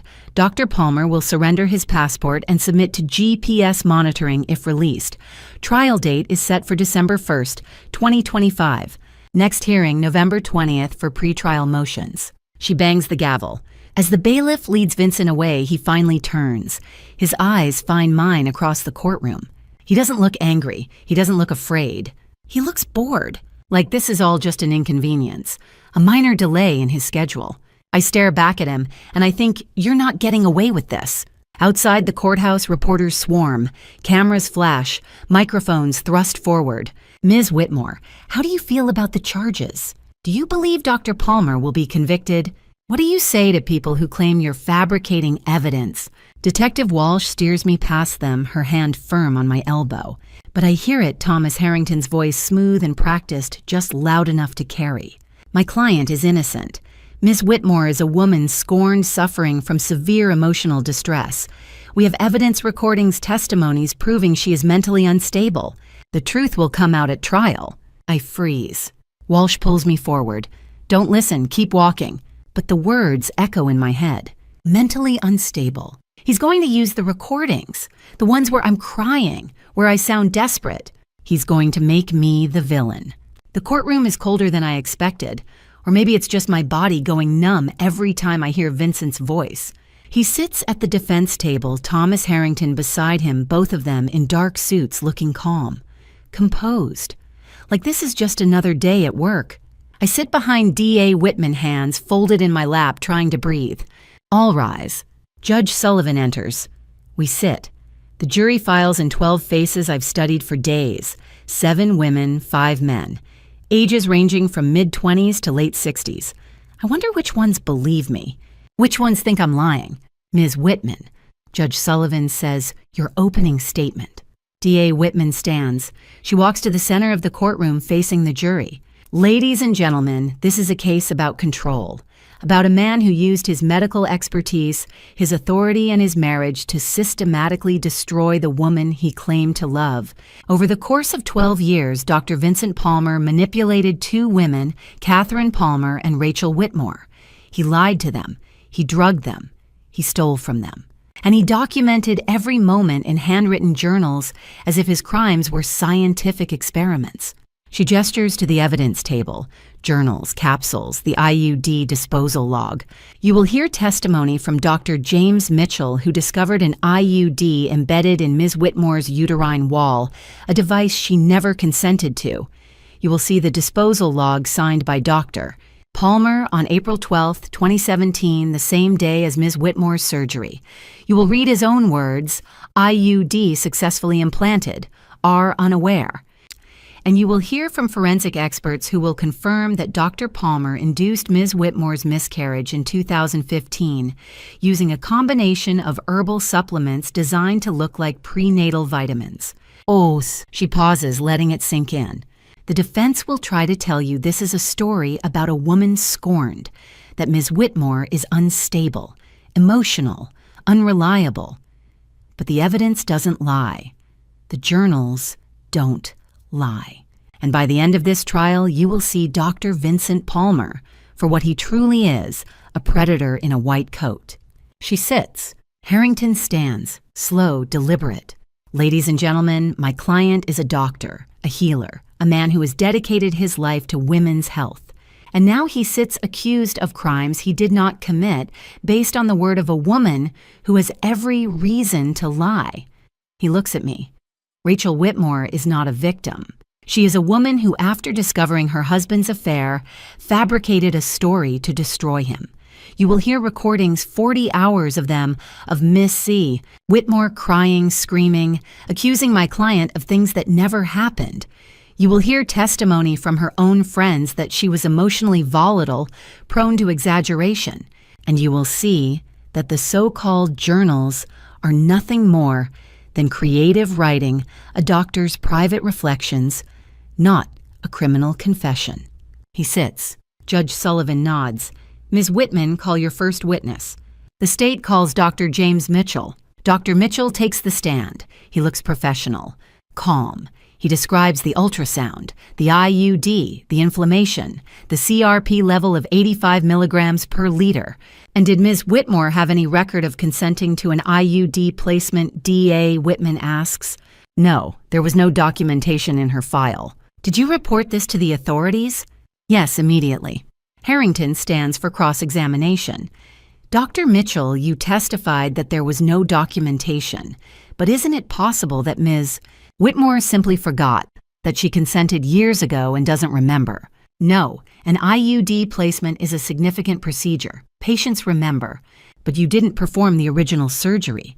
You didn't witness what happened in 2017. You're speculating. I'm testifying to what I found in embedded IUD and no consent forms. Harrington smiles thinly. No further questions. D.A. Whitman calls Dr. Linda Harper next, my therapist. Dr. Harper, you've been treating Ms. Whitmore for how long? 3 months, since September 2025. And in your professional opinion, does Ms. Whitmore suffer from any mental illness that would cause her to fabricate these allegations? No, Ms. Whitmore has PTSD, post-traumatic stress disorder, resulting from years of psychological abuse. She was gaslighted, manipulated, but she is not delusional. She is not fabricating. Harrington stands. Dr. Harper, you've only known Ms. Whitmore for 3 months. Isn't it possible she's been lying to you? It's possible anyone could lie. But her symptoms, hypervigilance flashbacks, emotional dysregulation are consistent with trauma, not deception. But you didn't witness the alleged abuse. You're relying entirely on her word. I'm relying on clinical assessment, and the evidence supports her account. No further questions. Then Harrington calls his witness, Natalie Brooks. My stomach drops. Natalie takes the stand. She won't look at me. Ms. Brooks. Harrington says, you've known Ms. Whitmore for how long? 10 years. We were college roommates. And would you describe her as emotionally stable? Natalie hesitates. Rachel's been through a lot. She's always been anxious, especially in the last few years. Did she ever cry frequently? Seem paranoid? She was stressed. Her marriage was difficult, but yes or no, Ms. Brooks. Did she cry frequently? Yes. Did she ever accuse people of things that weren't true? I don't. Yes or no? Natalie looks at me, eyes pleading. Sometimes she misunderstood things, but she wasn't lying. No further questions. I want to scream. Natalie wasn't trying to hurt me, but Harrington twisted her words. D.A. Whitman calls Dr. Margaret Lewis, forensic pathologist. Dr. Lewis, you analyzed the capsules recovered from Dr. Palmer's office. What did you find? Vitamin C, 1,500 milligrams. Dong Quai extract, 800 milligrams. Parsley oil, 500 milligrams. In combination, these substances induce uterine contractions and miscarriage. And Ms. Whitmore's miscarriage on June 25, 2015, could it have been caused by these capsules? Yes, the timeline matches. She took them for 14 days, miscarried at 9 weeks. That's consistent with the protocol documented in Dr. Palmer's journal. Harrington cross-examines. Dr. Lewis, isn't it true that miscarriages occur naturally in 10 to 20% of pregnancies? Yes. So Ms. Whitmore's miscarriage could have been natural. It could have been. But the presence of these specific substances, the documented timeline, and Dr. Palmer's own written admission make that unlikely. At the end of the day, D.A. Whitman stands. Your Honor, tomorrow the state will call a special witness, Catherine Palmer, Dr. Palmer's first wife. She will testify that the defendant engaged in the same pattern of behavior 12 years ago, that this is not an isolated incident. This is who he is. Harrington objects. Your Honor, Ms. Palmer's testimony is prejudicial and irrelevant. Judge Sullivan overrules. Pattern of behavior is relevant. The witness will testify. Outside the courtroom, I lean against the wall. Natalie is there, crying. Rachel, I'm so sorry. He twisted everything I said. I didn't mean... I know, I say quietly. It's not your fault, but I feel hollow, watching my friend be used against me. Detective Walsh touches my shoulder. Tomorrow, Catherine testifies. The jury will see the pattern. Hang in there. I nod. But all I can think about is Vincent's face, calm, smug, like he's already won. Catherine Palmer walks to the witness stand, her hands clutching a damp tissue. She's wearing a navy dress, her silver gray hair pinned back. She looks small, fragile. But when she sits down and faces the courtroom, her voice is steady. D.A. Whitman approaches. Ms. Palmer, please state your relationship to the defendant. I was his wife, from 2008 to 2016. And during those 8 years, did Dr. Palmer ever discuss having children with you? Yes, constantly. He said he wanted a family, that it was important to him. Catherine's voice cracks, but he also told me I was infertile, that my ovaries weren't functioning properly, that I would never be able to have children. Did you seek a second opinion? Once, in 2015, I went to a clinic without telling him. They ran tests. Everything came back normal. She pauses. When I told Vincent, he said I was being paranoid, that I didn't trust him. He made me feel so guilty I never went back. And after your divorce, did you remarry? Yes, in 2017. Do you have children? Catherine nods. 2, a son 7, a daughter 5. A murmur runs through the courtroom. So Dr. Palmer lied to you about your fertility? Yes. D.A. Whitman walks to the evidence table. Ms. Palmer, during your marriage, did Dr. Palmer control your finances? Yes. He said it was easier if he managed everything. I had an allowance $200 a week for groceries and personal expenses. I couldn't access our joint account without his permission. Did he isolate you from friends and family? Yes. He said they were negative influences, that they didn't understand our relationship. Over time, I stopped seeing them. And after the divorce, did Dr. Palmer threaten you? Catherine's hands tighten around the tissue. Yes, he had videos of us, private videos. He said if I ever tried to ruin his reputation, he'd release them. That's why you stayed silent for 9 years. Yes. D.A. Whitman turns to the jury. Ms. Palmer, do you see any similarities between what Dr. Palmer did to you and what he's accused of doing to Rachel Whitmore? Catherine looks at me. Her eyes are full of something like sorrow and recognition. Yes, Vincent has a system. He chooses women who are trusting, who want to believe in him. He isolates them, controls them, and when they start to question him, he makes them think they're crazy. She looks at Vincent. He destroys people. It's what he does. Harrington shoots to his feet. Objection, Your Honor. This testimony is hearsay and highly prejudicial. Ms. Palmer is speculating about my client's character based on her own failed marriage. Judge Sullivan doesn't hesitate. Overruled. Pattern of behavior is relevant to establishing intent. The witness may continue. D.A. Whitman pulls out a large poster board. It's a comparison chart, 2 columns side by side. Catherine Palmer, 2008 to 2016, and Rachel Whitmore, 2020 to 2025. She sets it on an easel in front of the jury. Ladies and gentlemen, here are the parallels. Infertility lie. Both women were told they couldn't have children. Financial control. Both had limited access to money. Isolation from support networks. Both were discouraged from seeing friends and family. Gaslighting language. Both were told they were paranoid, anxious, imagining things. Fabricated medical records. Both had procedures justified by exaggerated or false diagnoses. Threats using private recordings. Both were threatened with exposure if they spoke out. Shell companies. Both had marital assets transferred to offshore or hidden accounts. Pattern of lying about relationships. Vincent told Amanda Collins he was single. He told Melissa he was divorced. Systematic documentation. Vincent kept detailed journals about both women. Psychological abuse. Both developed PTSD symptoms. Medical manipulation. Both were given substances or procedures without informed consent. Exit strategy. Both were planned to be abandoned once Vincent secured a new partner. She pauses. 12 out of 15 documented behaviors are identical. This is not coincidence. This is a predator with a methodology. D.A. Whitman calls Dr. Michael Porter next. Dr. Porter, you performed the surgery to remove the IUD from Miss Whitmore in September 2025. Correct. Yes. And you also reviewed the pathology report from her original surgery in 2017. I did. What did it say? The report stated that Ms. Whitmore had a 4.5 centimeter ovarian cyst that required surgical removal.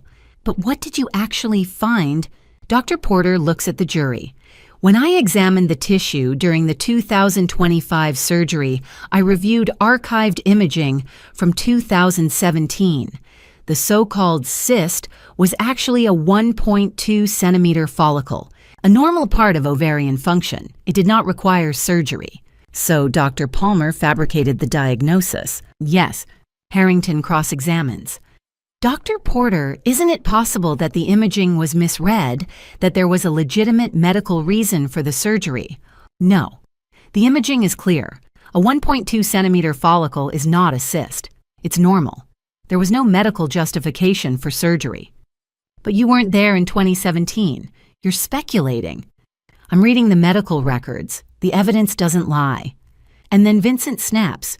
He stands abruptly, knocking his chair back. His face is red. His voice is loud, sharp, echoing through the courtroom. Enough. All of you are lying. Catherine is lying. Rachel is lying. This is a witch hunt. Judge Sullivan bangs her gavel. Dr. Palmer, sit down. I am not going to sit here and listen to. Sit down, Dr. Palmer, or I will hold you in contempt of court. Harrington grabs Vincent's arm, pulling him back into his seat. Vincent's chest is heaving. His composure, the calm, controlled mask he's worn for weeks, has cracked. The jury is staring. Some look shocked, some look afraid, and some look like they've just seen exactly what kind of man Vincent Palmer is. Dia Whitman waits until the room is silent again. Then she walks to the evidence table and picks up a manila folder. Your Honor, the state has one final piece of evidence. An email sent by Dr. Palmer on August 10th, 2025 to his colleague, Dr. Jonathan Brooks. She opens the folder, pulls out a printout. Ladies and gentlemen of the jury, this is the smoking gun. This is Dr. Vincent Palmer's own words, his confession. She holds it up. Tomorrow we will read this email in full, and you will see beyond any doubt that Dr. Palmer knew exactly what he was doing, that he planned it, documented it, and bragged about it. The screen lights up. The first line makes my throat close. D.A. Whitman stands in front of the projector, the email magnified on the white wall behind her. Every word is visible to the jury, to the judge, to me, to Vincent. Ladies and gentlemen, she says, this email was sent on August 10th, 2025 from Dr. Vincent Palmer's work account to Dr. Jonathan Brooks, a former colleague. Doctor, Brooks provided this email to law enforcement after reading about the investigation. He was disturbed by what he read. As you'll see, he had good reason to be. She clicks the remote. The email fills the screen. from vincent.palmer.md@pacificwomenshealth.org to dr.jonathan.brooks@gmail.com. Date August 10th, 2025, 9:47 p.m. Subject, I need advice. John. I'm in deep trouble. Rachel's been complaining about pelvic pain for months. I've kept her away from other doctors, but she's suspicious. You remember that Seraph IUD I placed in 2017? It's still there. If another doctor finds it, I'm screwed. You asked why I did it, why I didn't just let her get pregnant. Here's why. Money. Rachel makes $60,000 freelancing. Combined with my salary, we saved $340,000 in 5 years. If she got pregnant, she'd quit working. I'd lose that income. Plus, kids are expensive. I'd be broke. Control. A kid means legal ties. Forever. Child support custody, her family involved. I wanted to walk away clean when I was ready. The 2015 miscarriage not natural. I used the vitamin C plus Dong Quai protocol you joked about. ER called it spontaneous abortion. Rachel blamed herself for years. Perfect. Amanda, the clinic nurse, and I have 2 kids. Grace is 6, Lucas is 4. Yeah, hypocrite. But Amanda never asked questions. Rachel Googles everything, questions everything. She became a liability. Now I'm done with both. Met Melissa, a pharmacist in SF. She's 32. No kids, thinks I'm divorced. Clean slate. I've transferred $340,000 to Cascade Holdings. By January, I'm gone. Rachel gets nothing. Amanda loses her $7,200 per month. They'll figure it out. But if Rachel sees another doctor and finds the IUD, they'll trace the serial number to me.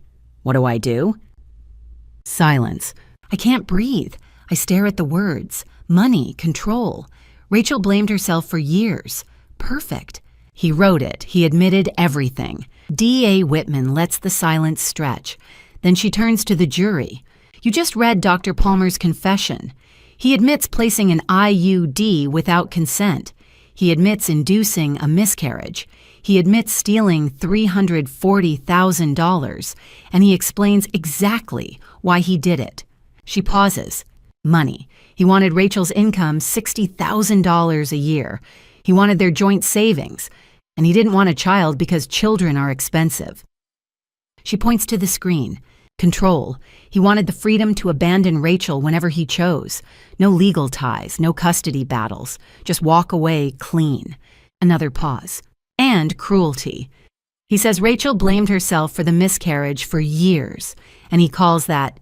She looks at the screen. Perfect. The jury looks horrified. D.A. Whitman continues. Dr. Palmer had 2 children with Amanda Collins. He was capable of being a father, but only when it served him, only when the woman was, in his words, easy, someone who never asked questions. She walks toward the jury box. Rachel Whitmore wasn't easy. She asked questions. She Googled her symptoms. She wanted a second opinion, so Dr. Palmer made sure she could never have children. He made sure she would stay dependent on him.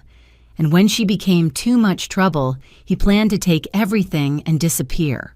Harrington stands. Objection, Your Honor. The prosecution is editorializing.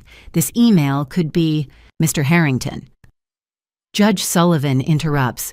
Your client wrote, and I quote, I used the vitamin C plus Dong Quai protocol. He wrote, Rachel blamed herself for years. Perfect. He wrote, I've transferred $340,000 to Cascade Holdings. These are not editorials. These are facts. Objection overruled. Harrington sits. His face is red. D.A. Whitman clicks to the next slide. Digital Forensics Report, Oregon State Crime Lab. The email was sent from Dr. Palmer's office computer at Pacific Women's Health Clinic. The IP address metadata and server logs have been verified. Dr. Brooks provided sworn testimony that he received this email and did not alter it. This is authentic. She turns back to the jury. Let me read the key parts again, because I want you to understand what Dr. Palmer did and why. She reads slowly. Money. Rachel makes $60,000 freelancing. If she got pregnant, she'd quit working. I'd lose that income. She looks up. Dr. Palmer didn't want Rachel to have a child because it would cost him money. He valued his bank account more than her right to motherhood. She keeps reading. Control. A kid means legal ties. Forever. I wanted to walk away clean when I was ready. Another pause. He wanted the option to abandon her. No consequences, no responsibilities. So he made sure she couldn't get pregnant. He took away her choice, her future, her body. She reads the final damning line. The 2015 miscarriage not natural. I used the vitamin C plus Dong Quai protocol. Rachel blamed herself for years. Perfect. The courtroom is silent. Catherine Palmer is crying in the gallery. One of the jurors, a woman in her 40s, has her hand over her mouth. D.A. Whitman holds up the email. This is not speculation. This is not hearsay. This is Vincent Palmer's own words, his own admission of guilt. He destroyed Rachel Whitmore's body, her finances, and her trust, and he thought he would get away with it. She looks at Vincent. But he made one mistake. He wrote it down. He confessed. And now you, the jury, have seen the truth. Vincent is pale. His hands are flat on the table, shaking. Harrington whispers something to him. Vincent shakes his head, jaw clenched. D.A. Whitman turns to Judge Sullivan. Your Honor, the prosecution rests. Judge Sullivan nods. Mr. Harrington, the defense may begin tomorrow at 9 a.m. Court is adjourned. The gavel bangs. Outside, Detective Walsh touches my shoulder. That was it. The smoking gun. I nod, but I can't speak. Catherine walks over, eyes red. Rachel, I'm so sorry. I needed to hear it, I say. I needed to know it wasn't in my head. She squeezes my hand. D.A. Whitman joins us. Tomorrow Harrington will try to salvage this, but that email sealed Vincent's fate. Will the jury convict, I ask. I think she says they already have. That night, I lie awake in Natalie's guest room. I keep replaying the email. Money, control. Rachel blamed herself for years. Perfect. For 10 years, I thought I failed. That my body was broken. That I wasn't strong enough to carry a child. But it wasn't me, it was him. He poisoned me. He took away my chance at motherhood, and he called it perfect. The jury had been deliberating for 5 hours. Every minute felt like a year. I sat in the courtroom, hands folded on my lap nails, digging into my palms so hard I thought I might draw blood.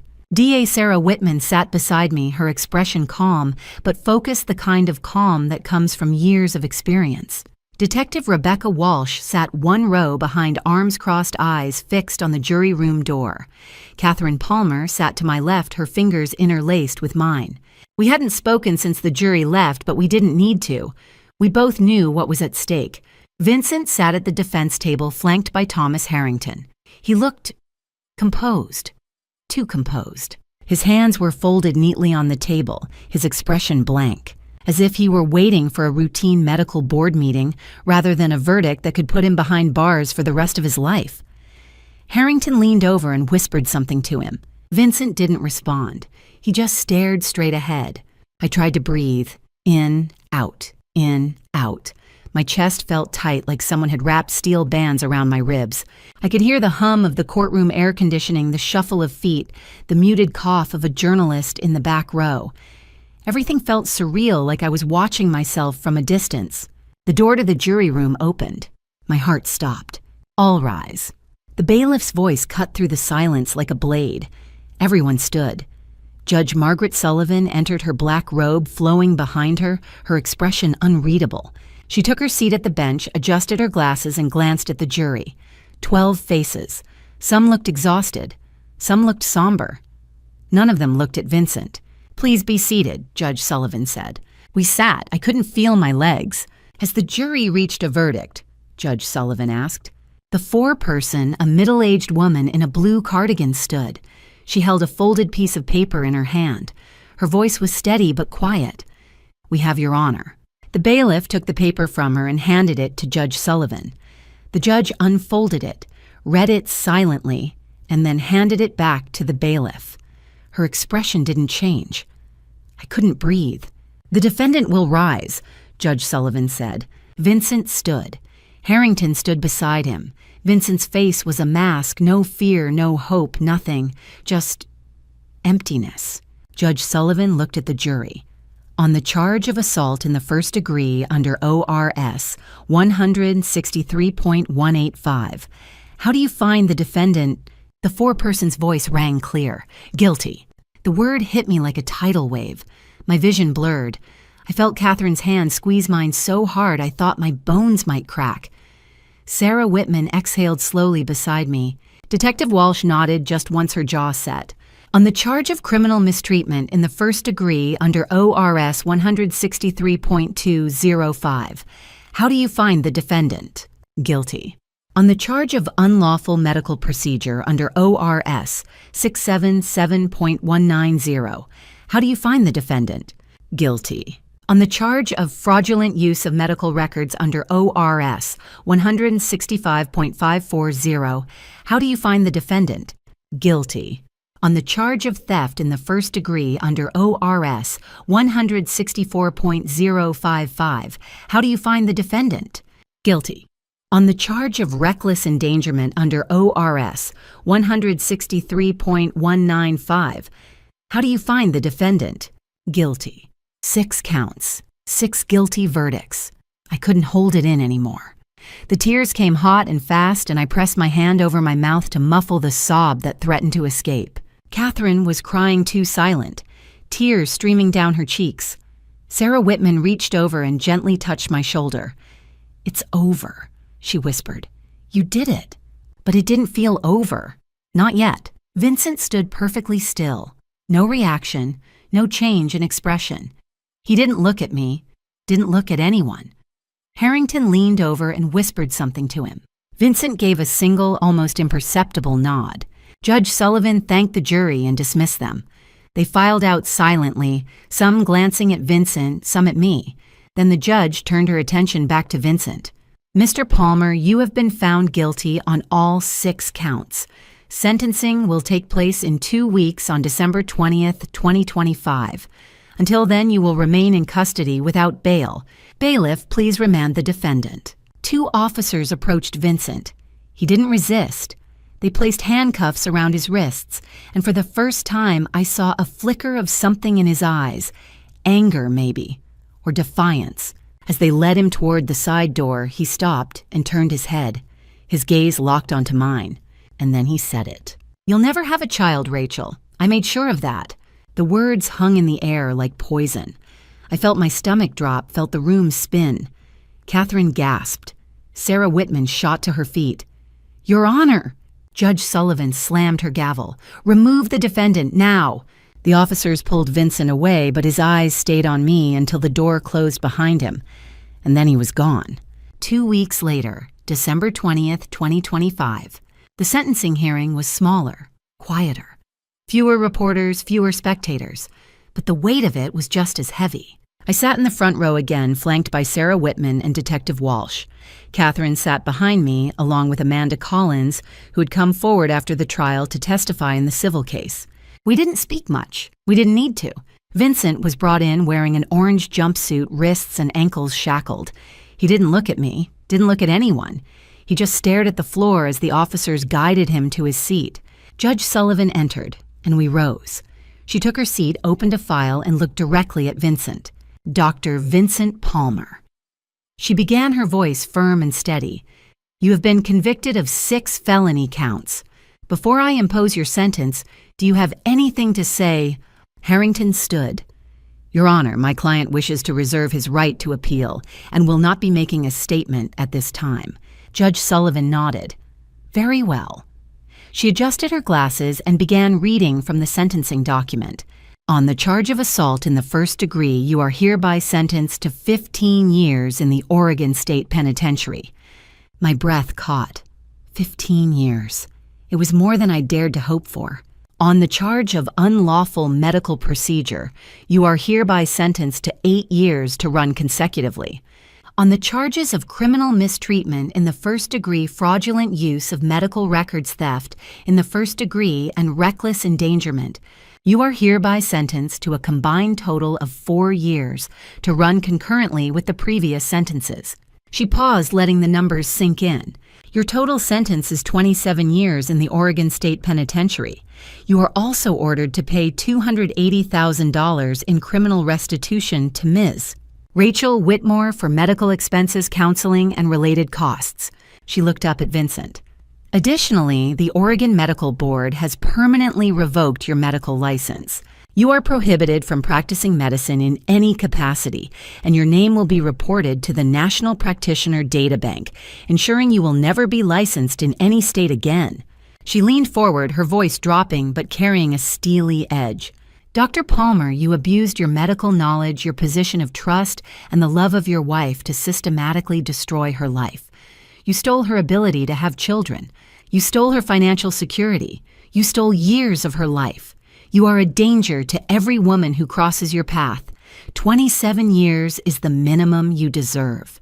I hope you spend every day of it reflecting on the harm you have caused. She slammed the gavel. This court is adjourned. The officers moved to take Vincent away. He stood slowly, his face still blank. But as he turned toward the door, he looked back one last time. His eyes found mine across the courtroom, and then he was gone. Sarah Whitman stood and turned to me. It's over, Rachel. You won. I nodded, but I couldn't speak. I felt hollow, relieved, exhausted. Catherine reached over and hugged me tightly. You did it, she whispered. You stopped him. Detective Walsh shook my hand. If you ever need anything, you call me, anytime. I thanked them all. But as I walked out of the courthouse into the cold December air, I realized something. Vincent was right about one thing.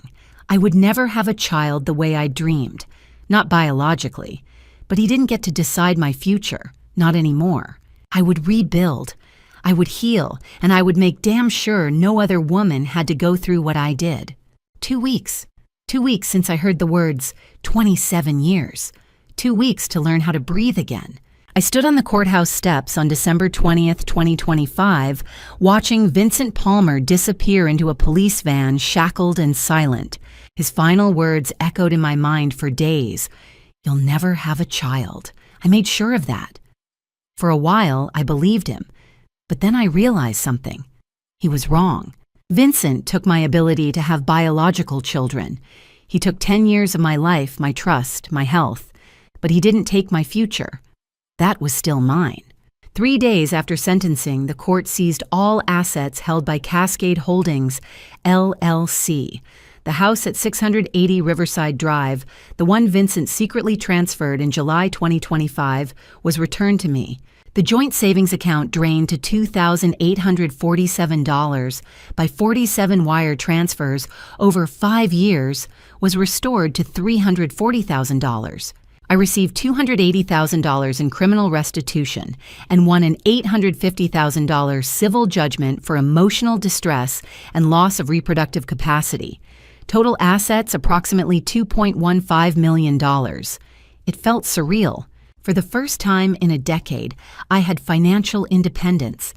I sold the house at 680 Riverside Drive. I couldn't live there anymore. Couldn't walk through those rooms without remembering. I bought a one-bedroom apartment in southeast Portland near Hawthorne District with big windows and hardwood floors. It was quiet, clean, and mine. I started therapy with Dr. Linda Harper, the psychologist who testified at Vincent's trial. She diagnosed me with PTSD stemming from prolonged emotional abuse, medical coercion, and gaslighting. The first few sessions were brutal. I cried for hours, couldn't sleep, couldn't silence Vincent's voice in my head. Dr. Harper was patient. She taught me grounding techniques, breathing exercises, journaling. She reminded me again and again that my pain was real, that I wasn't crazy, that Vincent's manipulation was deliberate and criminal. Slowly, I began to believe her. I returned to graphic design part-time, working remotely from my apartment. My clients were understanding. Most had read about the trial in the Portland Tribune. One client, a nonprofit called Women's Health Advocacy Network, asked if I'd share my story at their annual conference. I said no, not yet. But the question planted a seed. In late December, I registered a domain, thetruththeydon'ttellyu.com. I didn't know exactly what I wanted to say, but I knew I had to say something. Too many women experience what I went through: medical coercion gaslighting by doctors' procedures without informed consent. If my story could help one woman trust her instincts and seek a second opinion, it would be worth it. Catherine Palmer called me on Christmas Eve. We'd held hands during the trial, but hadn't spoken since. We met for coffee and spent 3 hours talking about Vincent, about survival, about rebuilding. I should have spoken up sooner, she said, voice breaking. Don't, I interrupted. You were terrified, I understand. You came forward when it mattered. You saved me. Word. We cried and hugged for a long time. Amanda Collins also reached out. The woman with 2 children who'd believed Vincent was single thanked me for exposing him. I was so angry at first, she admitted. But then I saw the evidence. I realized he was going to leave me too. I'm raising my kids alone now, but at least I'm free. Detective Rebecca Walsh stopped by with a potted succulent. Thought you could use something low maintenance. She grinned. She updated me Vincent was in Oregon State Penitentiary with no chance of appeal. His medical license permanently revoked his name in the National Practitioner Data Bank. You stopped him, she said. Dr. James Mitchell, the OBGYN, who discovered the IUD, called in early January and asked if I'd like coffee sometime. No pressure. I wasn't ready to date, maybe wouldn't be for a long time, but I appreciated his kindness. Maybe in a few months, I told him. Thank you for asking. He understood. On January 5th, 2026, the exact day Vincent had planned to flee to San Francisco with Melissa, I published my first blog post titled, My Truth. I wrote about the pelvic pain in March 2025, Vincent dismissing it as stress doctor. Mitchell's discovery, the 2017 surgery, the induced miscarriage in 2015, the trial, the verdict, the 27-year sentence. But I also wrote about hope. Vincent Palmer tried to destroy me. He stole my ability to have biological children, my savings years of my life. But he didn't steal my future. I am rebuilding, I am healing, and I am not alone. To every woman reading this, trust your pain. It is real. Seek a second opinion. You are not crazy. You deserve informed consent. You deserve to be heard. You deserve justice. Within 24 hours, the post had over 5,000 views and hundreds of comments, women sharing their own stories of medical coercion, dismissed pain procedures without consent. I cried reading them not from sadness but from solidarity. We were not alone. I sat by the window that evening watching Christmas lights twinkle along Hawthorne Boulevard. My phone buzzed a text from Dr. Mitchell. Read your post. You're incredibly brave. Coffee offer still stands. I smiled. I wasn't ready yet, but maybe one day. I stood and walked to the balcony. The January air was cold, biting, but I didn't feel cold. I felt alive. Vincent's words echoed again. You'll never have a child. Maybe not biologically, but I'd been researching foster care through Oregon's Department of Human Services. Maybe one day I'd adopt a little girl who'd been through the system just like I had. Maybe I'd give her the childhood I never had. Love doesn't need DNA. I looked out over the city lights, people, life continuing. Somewhere, Vincent Palmer sat in a prison cell, his future erased. And I was here, free. I whispered into the night, you didn't win, Vincent. You never did. And for the first time in 10 years, I believed it. Based on true stories, 1 in 4 women experience medical coercion or abuse in healthcare settings. If you or someone you know needs support, contact the National Domestic Violence Hotline at 1-800-799-7233 or Oregon Coalition Against Domestic and Sexual Violence at 1-503-230-1951. Informed consent is a human right. Looking back, I realize how easily family betrayal can hide behind love. Vincent wasn't just my husband, he was my doctor, the person I trusted most. And that trust nearly destroyed me. Family betrayal doesn't always come from strangers. Sometimes it's the person sleeping next to you. I believed every word he said, signed every form without reading, never questioned his diagnoses. Don't be like me. Don't let anyone's spouse, doctor, or family control your medical decisions without your full understanding. Always seek a second opinion. Always ask questions. Your body, your choice. I won't lie, there were days I wanted family revenge, days I wanted Vincent to feel every ounce of pain he caused. But true family revenge isn't about hatred, it's about justice. 27 years in prison, a revoked license, and a name on the National Practitioner Data Bank that's family revenge served by the law, not bitterness. And honestly, it gave me peace. God didn't abandon me during those 10 years. I believe He put Dr. Mitchell, Detective Walsh, and Catherine in my path at the exact right moments. Not because I deserved it, but because every woman deserves the truth. Family betrayal taught me trust but verify, love but protect yourself, and never ignore pain just because someone tells you to. If my story resonated with you, please leave a comment below. Have you experienced medical coercion or family betrayal?